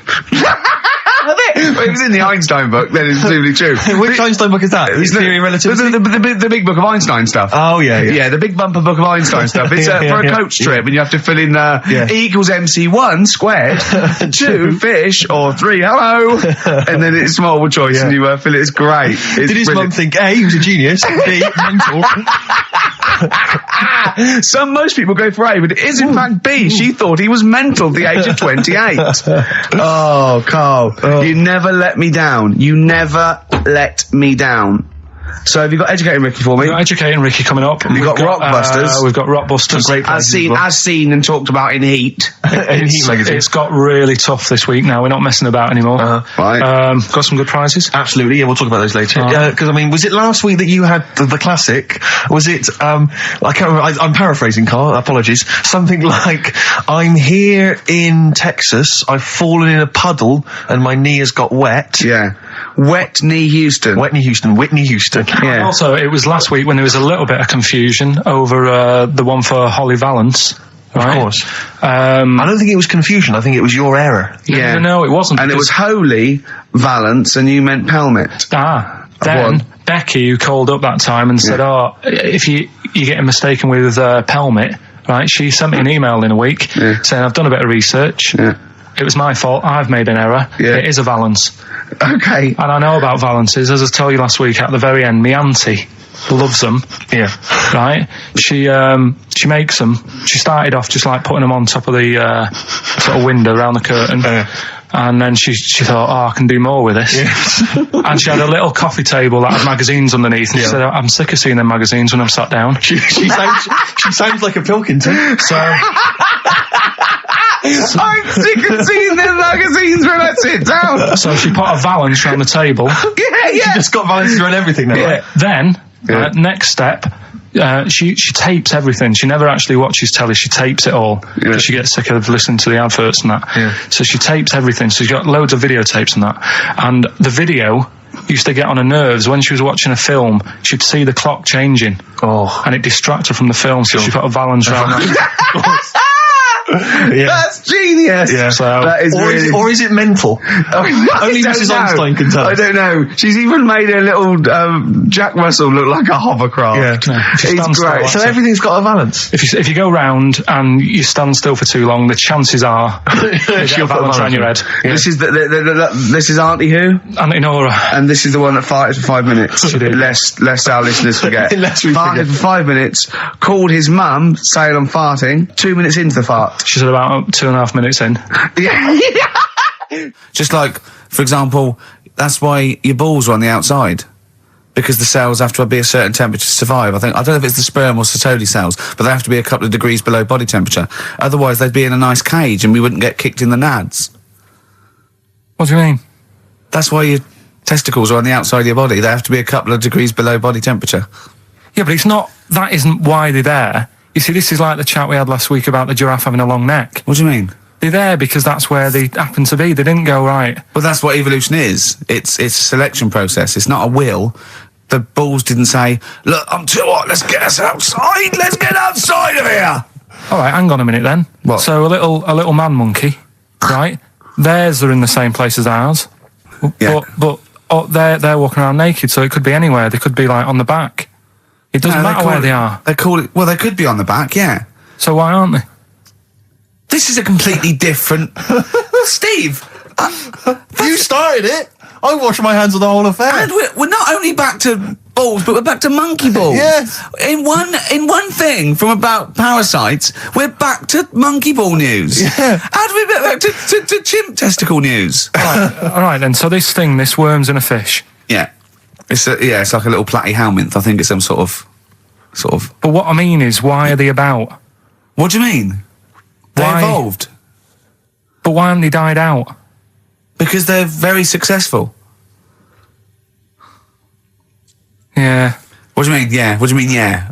Tell me the brain event that made you say yeah in that 1 second gap. Because in a way I don't get it, and if I think about it too much, it hurts a bit.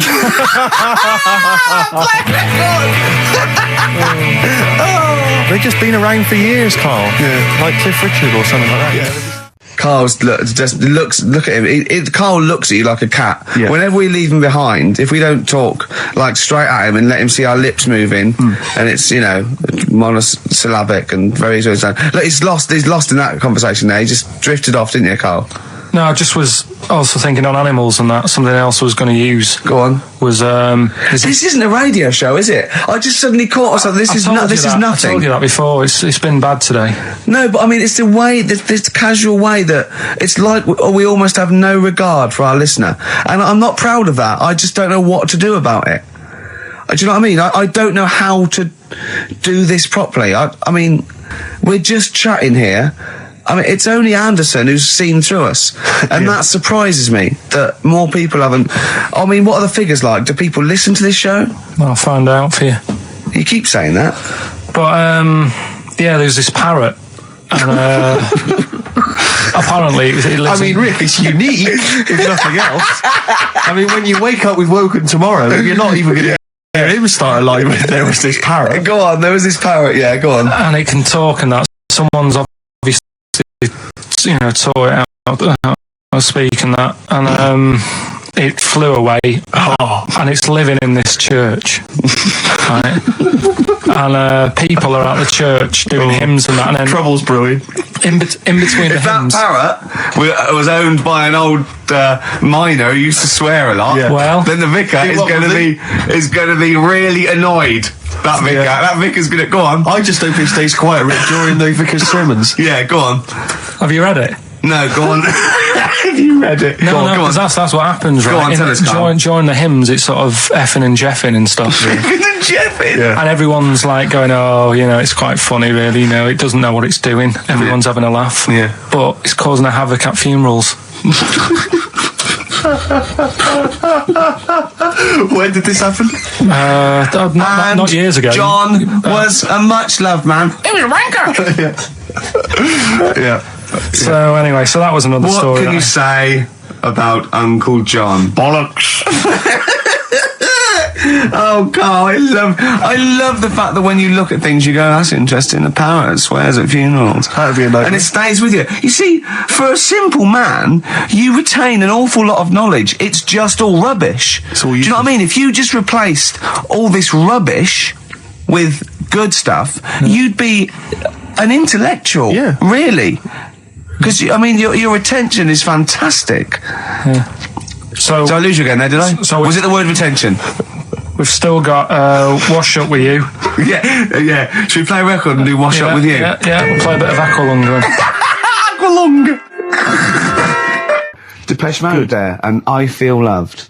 Who'd have thought Depeche Mode would have been that huge? I think I'm seeing little lads from Basildon with little plinky plonky sound. I thought that'd be it. They'd be like Visage or something. That'd be it. And now they're stadium rock fillers. They're huge. They conquered America. He went through some hard times. He came out the other way. And well done. But see, I think what you just said there is a very good example of why they are and why certain other bands aren't. Because if you think about it, for me, you see, whenever I think of a band name, if I see a new band's come along or whatever, I always use a very simple test, which is, can you imagine that you're the announcer at a huge event? Maybe it's like broadcasting around the world like Live Aid or Nelson something. Mandela Or it's a concert. Nelson Mandela Freedom concert. Yeah. And you can imagine someone He's there. And Nelson's there. Yeah, with the Everyone's Spice Girls. Oh, they're all there. But you can imagine someone saying, ladies and gentlemen, please welcome to the stage, Depeche Mode. Yeah. Ladies and gentlemen, Rolling Stones. The Who. Exactly. But you can imagine someone saying, ladies and gentlemen, please welcome to the stage, Visage. Ladies and gentlemen, will you please welcome our headline act? Welcome Idlewild! Exactly. Ladies and gentlemen, please welcome to the stage, Ned's Atomic Dustbin. It doesn't... Do you know what I mean? You just know. The Levelers! Some bands aren't going to make it. Ladies and gentlemen, please welcome to the stage, Mega City 4. You know what I mean? It's Just a simple test. We'd like you to do that at If home. you're thinking of starting a band, or you've just named your band, you're just beginning, just phone in, tell us, or email in, tell us what your band name is, and we will will use that simple and test. we will do the test. Ladies and gentlemen, will you please welcome to the stage the Franken Walters. Jimmy Eat World? Ladies and gentlemen, please welcome to the stage, Cooper Temple Claws. I don't think it's going to happen for those lads. Here's a good It's one. a simple test anyway, but 100 reasons, please welcome to the stage. 100 reasons. 100 reasons I think would work quite well. I'm just going to give the email address, ricky.gervais@xfm.co.uk. You've got a real problem with Rick Wallow, haven't you? I just, And he probably turns my stomach. I know, but don't... Because he's don't say arrogant that. as well, though. Exactly. That's the problem. Don't explain to people that... No, you he know, is a bit it's arrogant. It's his whole thing that it's the whole package, so to speak, that you don't Well, there's like. another thing in this quote, because It's he's not just the fact that he eats too much. he tried apparently to lose some weight, and he said the first month I lost 11 pounds, the next I lost a stone, but in the third my body did somersaults and I put on 9 pounds. I had a slip up. I can't say when, why, or how, but it just sneaked up on me. Yeah. I don't believe it. Yeah. Don't believe it just sneaked up on That him. body's never done a somersault in its life. No, it just sneaked up on him. Me, yeah. It was the cakes again. Yeah. It was the same old cakes as before. It was exactly the same problem. Sleep eating. Yeah. It's called. It was the KFC bucket again. It was the Oh, family-sized dear. KFC bucket Oh, for breakfast. Dear. Poor man. The other thing is that I don't think that's a very good shock tactic for a doctor to tell a 20-something, well, to be honest, you've got 20 years to live. Yeah. That's not, you know, Doesn't mean anything and when I was 20. 20, the thought of dying at 40 was fine. Yeah. I didn't want to live to 40. I Yeah. just thought, oh, what can you do when you're 40? Yeah. Just laying around doing nothing. Eating cheese. And then you got there and you discovered... No, but someone sent me... dream came true. Sophie here sent me something, and she says, I realise you're not Graham Norton, but I had to send you this. And she sent me the top of a little cream cheesy thing, and it's the brand name is Gervais. How odd that is. Have you been... They've named a cheese after you. I think it's a big French company, and this is from the Czech Republic. It's all over Europe, and so That would be a dream come true, wouldn't it, if they named a cheese after you? No, I think it's probably ancestors, and so I've cheeses in my blood. Sure. Quite It literally. literally is, yeah. Another heavy Friday night, was it? It comes out of pores like those Play-Doh things. I can squeeze out different shapes. Jane, bring the Stilton in. It's Friday night. This man isn't alive. fried. Exactly. But yeah, so we can't really have a go at Rick Waller. I eat too much, but But you're not big. I mean, one of the other contestants on the Fat Club, Celebrity Fat Club, is another one is Jono Coleman. Oh, we love Jono. Now, Jono, I don't know, you know Jono, he's that guy who does, he used to be on TV, and I think he does a breakfast show on a rival station, doesn't he? He's happy, isn't he? He's so trivia, and he's a really nice bloke, Jono, It's but... funny because he does a breakfast show on Heart, which is wrecking his own. There's a bit of irony. I love Carl. Thanks, Carl. Do you know what I mean? I love you. I can see where you're coming from. Yeah, that's good. But we've met Jono a couple of times. We saw him at a couple of, not wishing to say not to show off, but a couple of awards dues. Yeah, like that's showing off. But But people would have seen dead there. Well, yeah, but we went to one where everyone was in like tuxedos or suits and ties. Not Jono. Jono was wearing a pair of Bermuda shorts, Big Bermuda and a shorts, Hawaiian knee-length Bermuda shirt. shorts with just these little... But I saw him again another feet. time, and he had shorts on at a similar event, and I've seen him since in the street, and he's all. I'm wondering if he can wear trousers. I don't think he can actually wear trousers. I don't know if there's a medical reason for that, whether he's just, his legs are too fat. I think the material is a waste of money. I think it's just that you can get shorts that big and they're comfortable, and, I mean, to be quite honest, I don't want to squeeze into a tuxedo anyway. So, if you can go, I'd love to turn up those things in Bermuda shorts. Well, of course. Flip-flops. But do you think he started off by wearing, maybe he just had the upper half was a tuxedo with the tie and then the everything, shorts for and the shorts comfort. underneath, and he would just have to come in, kind of sneak behind, a sideboard. Potted plants. Or a potted plant, or bring his kids ahead of him. Yeah. You know, And they you are just wearing go- trousers, aren't you? You're Yeah, wearing yeah, of course I am. Yeah. In you go. Kids move a bit. Well, no. Exactly. Of course I'm wearing trousers. Why would I? Wearing trousers. And they just thought, oh, this isn't fooling anyone. So now I'm going to make a wacky effort to sort of, The next excuse zone it. is, I've heard he's going in a grass skirt and a garland around his, and he's going to come in limboing. But you did ask if you could go to the BAFTAs in a dressing gown, didn't you? Just for ease. Yeah. Yeah. This is the Best Of Show on XFM 104.9. I'm Ricky Gervais, with me Stephen Merchant. Yes. I hope you're enjoying the Best Of. What do you mean your fortunes are on the up? Anyway, DJ, where Well, I'll tell you, I was hired. Well, I say hired. I did it as a favour to a friend. His wedding the other week, and I got there. I was thinking, because everyone had their little role to play, and then people were doing a good job. I love you taking it seriously. And I spent ages putting together some CDs, special selection CDs. love that! Because what I did was I burned them on iTunes. Did you turn up with your own headphones round your neck? Own headphones, wearing a suit, but headphones. Metal case. Didn't need it. Just had them all in one small box. Brilliant. Boom. I thought this is good stuff. I got some classics here. Give me an example. Give me an example of that, like the first hour, the warm-up hour. Rick, I'm coming straight in with Frankie Valli, Oh What a Night. Brilliant track. I mean, when those beats start at the beginning, who's not getting on the dance floor? Wait a minute, what's this following it up? Go on. It's the Jacksons. What, I Want You Back? I Want You Back. Brilliant. It sounds good at the moment, Carl. Yeah. So I'm thinking, at least I'm gonna roar this, because they laid on a good spread. The ceremony was nice, food was nice. I'm thinking this is going to be the piece de resistance. Yeah. Alarm bell started ringing. Why? When I realised there was a marquee outside. Of course, it's a balmy summer evening. I'm stuck inside on the dance floor. I'm thinking I'm going to be struggling here to get them in. And even with flavours like this, I thought I'd struggle, Rick. So I'm sat there in my suit. I'm sat behind this little DJ console. I've got all the big numbers.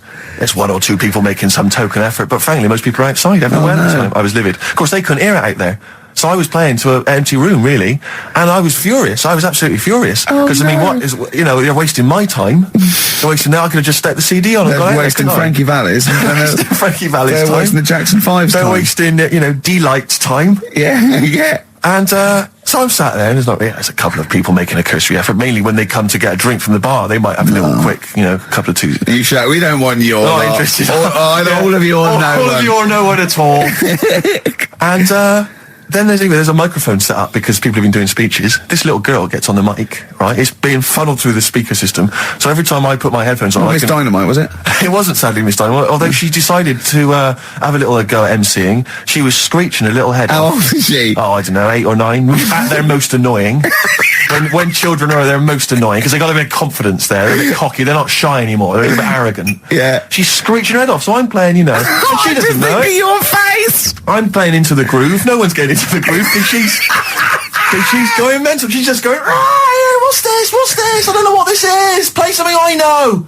I'm thinking I haven't got any bloody DJ Otsu or Crazy Frog. I'm not going to play what you. So she's just screeching along, ruining it for everyone. I say everyone. There was no one there, so she was ruining it for me. I bet you were really I'm angry. furious. But of course, as well, every time she screeched, it went through my headphones. So of course I'm, and then her dad comes along, right? And I'm thinking, all right, he's seen just what's happening. imagine you in your suit, sweating, getting annoyed at someone ruining your set that no one's listening to. I think, her dad's coming over. He's going to put pay to this. He's realised that she's causing a disturbance. He comes over there, joins in. No. Sits her on his lap. He's just saying she's having a whale of a time. I'm thinking I'm furious. I'm thinking it's his responsibility to shut her up. He's not going to do anything. What can I do? I can't step in. No. And I know very well that if I interfere, he's going to say, oh, well, she's enjoying herself and no one's dancing anyway, and we've just got into a fracas. Yeah. I didn't want to start a fight. No. Because I don't know, but he'd have knocked you out, wouldn't he? Someone would have got knocked out. And I'm not saying who it would have been, but but to bear in mind, Rick, there would have been 2 of them. And so I didn't want to get into a fight with him. And anyway, so I'm playing. Anyway, so my friend came along. He realised what was happening, and I didn't have the guts to unplug the microphone because he'd have known. You see. Yeah. So I got my friend to do it when she had her back turned. So he pulled the plug out. The microphone went dead. She went, "What's going on?" I went, "I don't know what you're talking about." I said, "I don't know." She said, "Where the microphone's?" I said, "You must have broken it."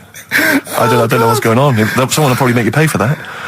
Anyway, at least we shut her up. That is great. But it really went from bad to worse. And there's that thing when you panic, you start panicking. So you're putting on a lot of flavours that you would have saved to the last hour. What are we talking? Boom, boom, shake, shake. Exactly. You're throwing him in early. Love Shack's coming on way too soon. Really? Oh, Love Shack before 11. It's heresy, but I had to do it. But anyway, in the end, I made the bride go and get some people in. I said, look, it's your special night, all right, and they're going to enjoy this. I'll be honest, love, this is a washout, and it's up to you to turn this wedding around, or I'm walking. And I tell you, they're going to have a sour memory of this evening, unless you bring some people in. Everyone in dancing. So she got them in at the end. Brilliant. And I'll tell you this, Carl. I mean, I don't know what you say, but they were loving it. They were absolutely loving it. A bloke came over and said, "Have you got Amarillo?" I said, "No," but I put on something even better, Delilah. Wedding crowds always go for Delilah. A song, of course, about old man killing his wife, but it always goes down very well, strangely, at weddings. They get into a sort of hokey-cokey thing. They went berserk for it. And I was following it up with, I had the monkeys, I had all sorts going on. Brilliant. Of course, you know what happens. I'm going great guns. People are absolutely loving it. They're rocking it. I throw in, I had something cracking on at the end. Come On Eileen, of course, was on. People were going berserk for it. Which is unfortunate because the bride's name was Eileen. Yeah. And then the bride pipes up. I'm throwing the bouquet. So they all traipse off outside again. I was furious. Oh, no. I plugged the microphone back in. I said, "What are you doing?" We got, but they went out. Then, of course, you can't get them back once they've done that because all the women are running around. I got the thing. And then they got to wave everyone off, throw the confetti. They ruined your day. I was having a great time and they ruined it. She ruined your special day. She ruined my special night. Oh, no. It's on her head. What would you put on about now, Carl? What if I was DJing? Yeah. Probably a bit of a world party. Go on. Interesting. Into films and that. It's just that I only... I've just got the 5 channels and flicking about, and I'm not impressed. I mean, I can understand why more people listen to radio and stuff. Yeah. Well, not this one, but go on. Well, when was it? When was the last time I sort of sat down and had time? Because I'm always busy doing stuff and that. Sure. Moaning takes up about 3 hours a day. When did Wimbledon finish? A couple of weeks ago. Right. Found myself sat there, right? I'm not having a go. I know we've stopped Cheeky Freak of the Week and all that, right? So I'm not going to be having a go. Christ, I sat there. I'm scared. No, I'm not having a go. You've always got to remember that. Go on, just get on with it. Get on with it. I'll apologise after. I'm just saying, watching Wimbledon, it wasn't, one of the major games. It was little fellas in a wheelchair having a game. Little fellas in a wheelchair. Right. But for me, I mean, great. They're doing a sport and everything. Don't put it on the telly. What was up with it? There wasn't like, a rally going on. No, do you know what I mean? Do you know normally, like with the well, not to Enman, but with some of the other with some of the other players and that, they're playing for ages, aren't they? It's like, oh, who's going to win this and that? Yeah. None of that. It was just like, hit it, net. Oh, Christ! Oh, God! I don't know what to do! And people were like sat there watching it as well when they've got other games going on in there. That's what I couldn't understand. If you've paid your money to get in, I mean, like I say, good on them. If they, do you know what I mean? But it would have been. And they all start first in the marathon. I just thought it would have, given the game a swing ball or something. Yeah. You know what I mean? No, yeah, I understand. Oh, God. There's never anything on. XFM in the community. Let's play a tune. Ricky Gervais, Gervais. Don't put my name to this last link. Don't put my name to this last link. Ricky.Gervais, xfm.co.uk. Oh. Magic, Virgin, if you're listening, we are available probably sooner than we thought. Oasis and Songbird. It's a nice little ditty. It's all right, yeah. Of a Saturday. Yes, thank you. XFM 104.9, Ricky Gervais, Steve Merchant, Karl Pilkington. I think we should go straight into it, Karl. I think we should do the competition. There's Karl in the corner. It seems a little premature. Do you reckon? Yeah, I think so. Save it. It's so good. We should tease it out. Well, it's a big thing. It's just that I've got absolutely nothing to say. Sure. I haven't really. Well, I mean, like often I know you all have spoken to Karl in the week. This week, for some reason, I've been speaking to him. Oh, right. I spoke briefly to him about Michael Jackson and the documentary. Yeah. Now, of course, I thought that was extraordinary. Amazing. And I asked Karl's piece opinion. Of work. Yeah. And he didn't mention to me the fact that Michael Jackson likes to climb up in trees. No. He didn't mention anything about his bizarre relationship with children. He didn't mention anything about his obsessive billionaire spending sprees. Right. He didn't mention anything about the mannequins he has in his thing, or the fact that he drives around his sort of 7 hotel suites in Las Vegas in a little kind of old people's scooter. The only thing of note for Karl was he said to me, "Did you notice how big his hands are?" I'll tell you what, though, I did. What? How you look at the man's got like a face that he's had reconstructed. Well, I can't even say that; it's libelous. Yeah, but, no, he hasn't. He's got he's had two nose face. jobs.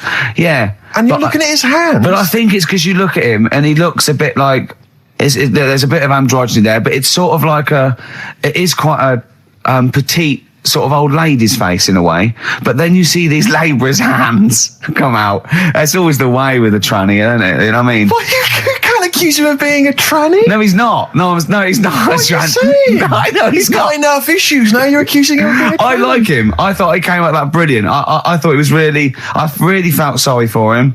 No, I think he cleared up a few things as far as I'm concerned. I thought it was a fascinating piece of work, but I did like the shopping spree. That was great. Extraordinary, because he's just got going around such just bad taste. pointing. I know it was bad taste, wasn't it? It was like one of those bazaar shops. Yeah. You know what I mean? There's anything, sort of a gift shop, but they're trying to make it look like Ming. But if it's sprayed gold. If he'd been living in a trailer park, he'd have been ordering, one of those porcelain dolls dressed like a Harley Davidson bike rider, or an Elvis commemorative plate. It was the kind of billionaire equivalent of that. But the hands were a giveaway. It's the same as those sort of transvestites. Well, it's like what's it about his hands? When you get like a cab driver or something, right? And he decides to turn transvestite about 60, and he goes on Kilroy. Do you know what I mean? It's that way. He got a twin set of pearls, and he goes, "I've never felt so comfortable." But his hands are still big. He's got a little wig, and he's got the lipstick on, and he's with his teenage kids who are going, "Kill me." Do you think he's been having surgery on his hands to make them larger? Bigger, yeah. Is that why he was wearing that glove? Exactly. But I think he wants to be a goalkeeper. Right. And they said, well, you can't, Michael, you got a big hands. It would help him climb the trees. Yeah. And he can play tennis now without a racket. Yeah. So what did you make of it, Karl?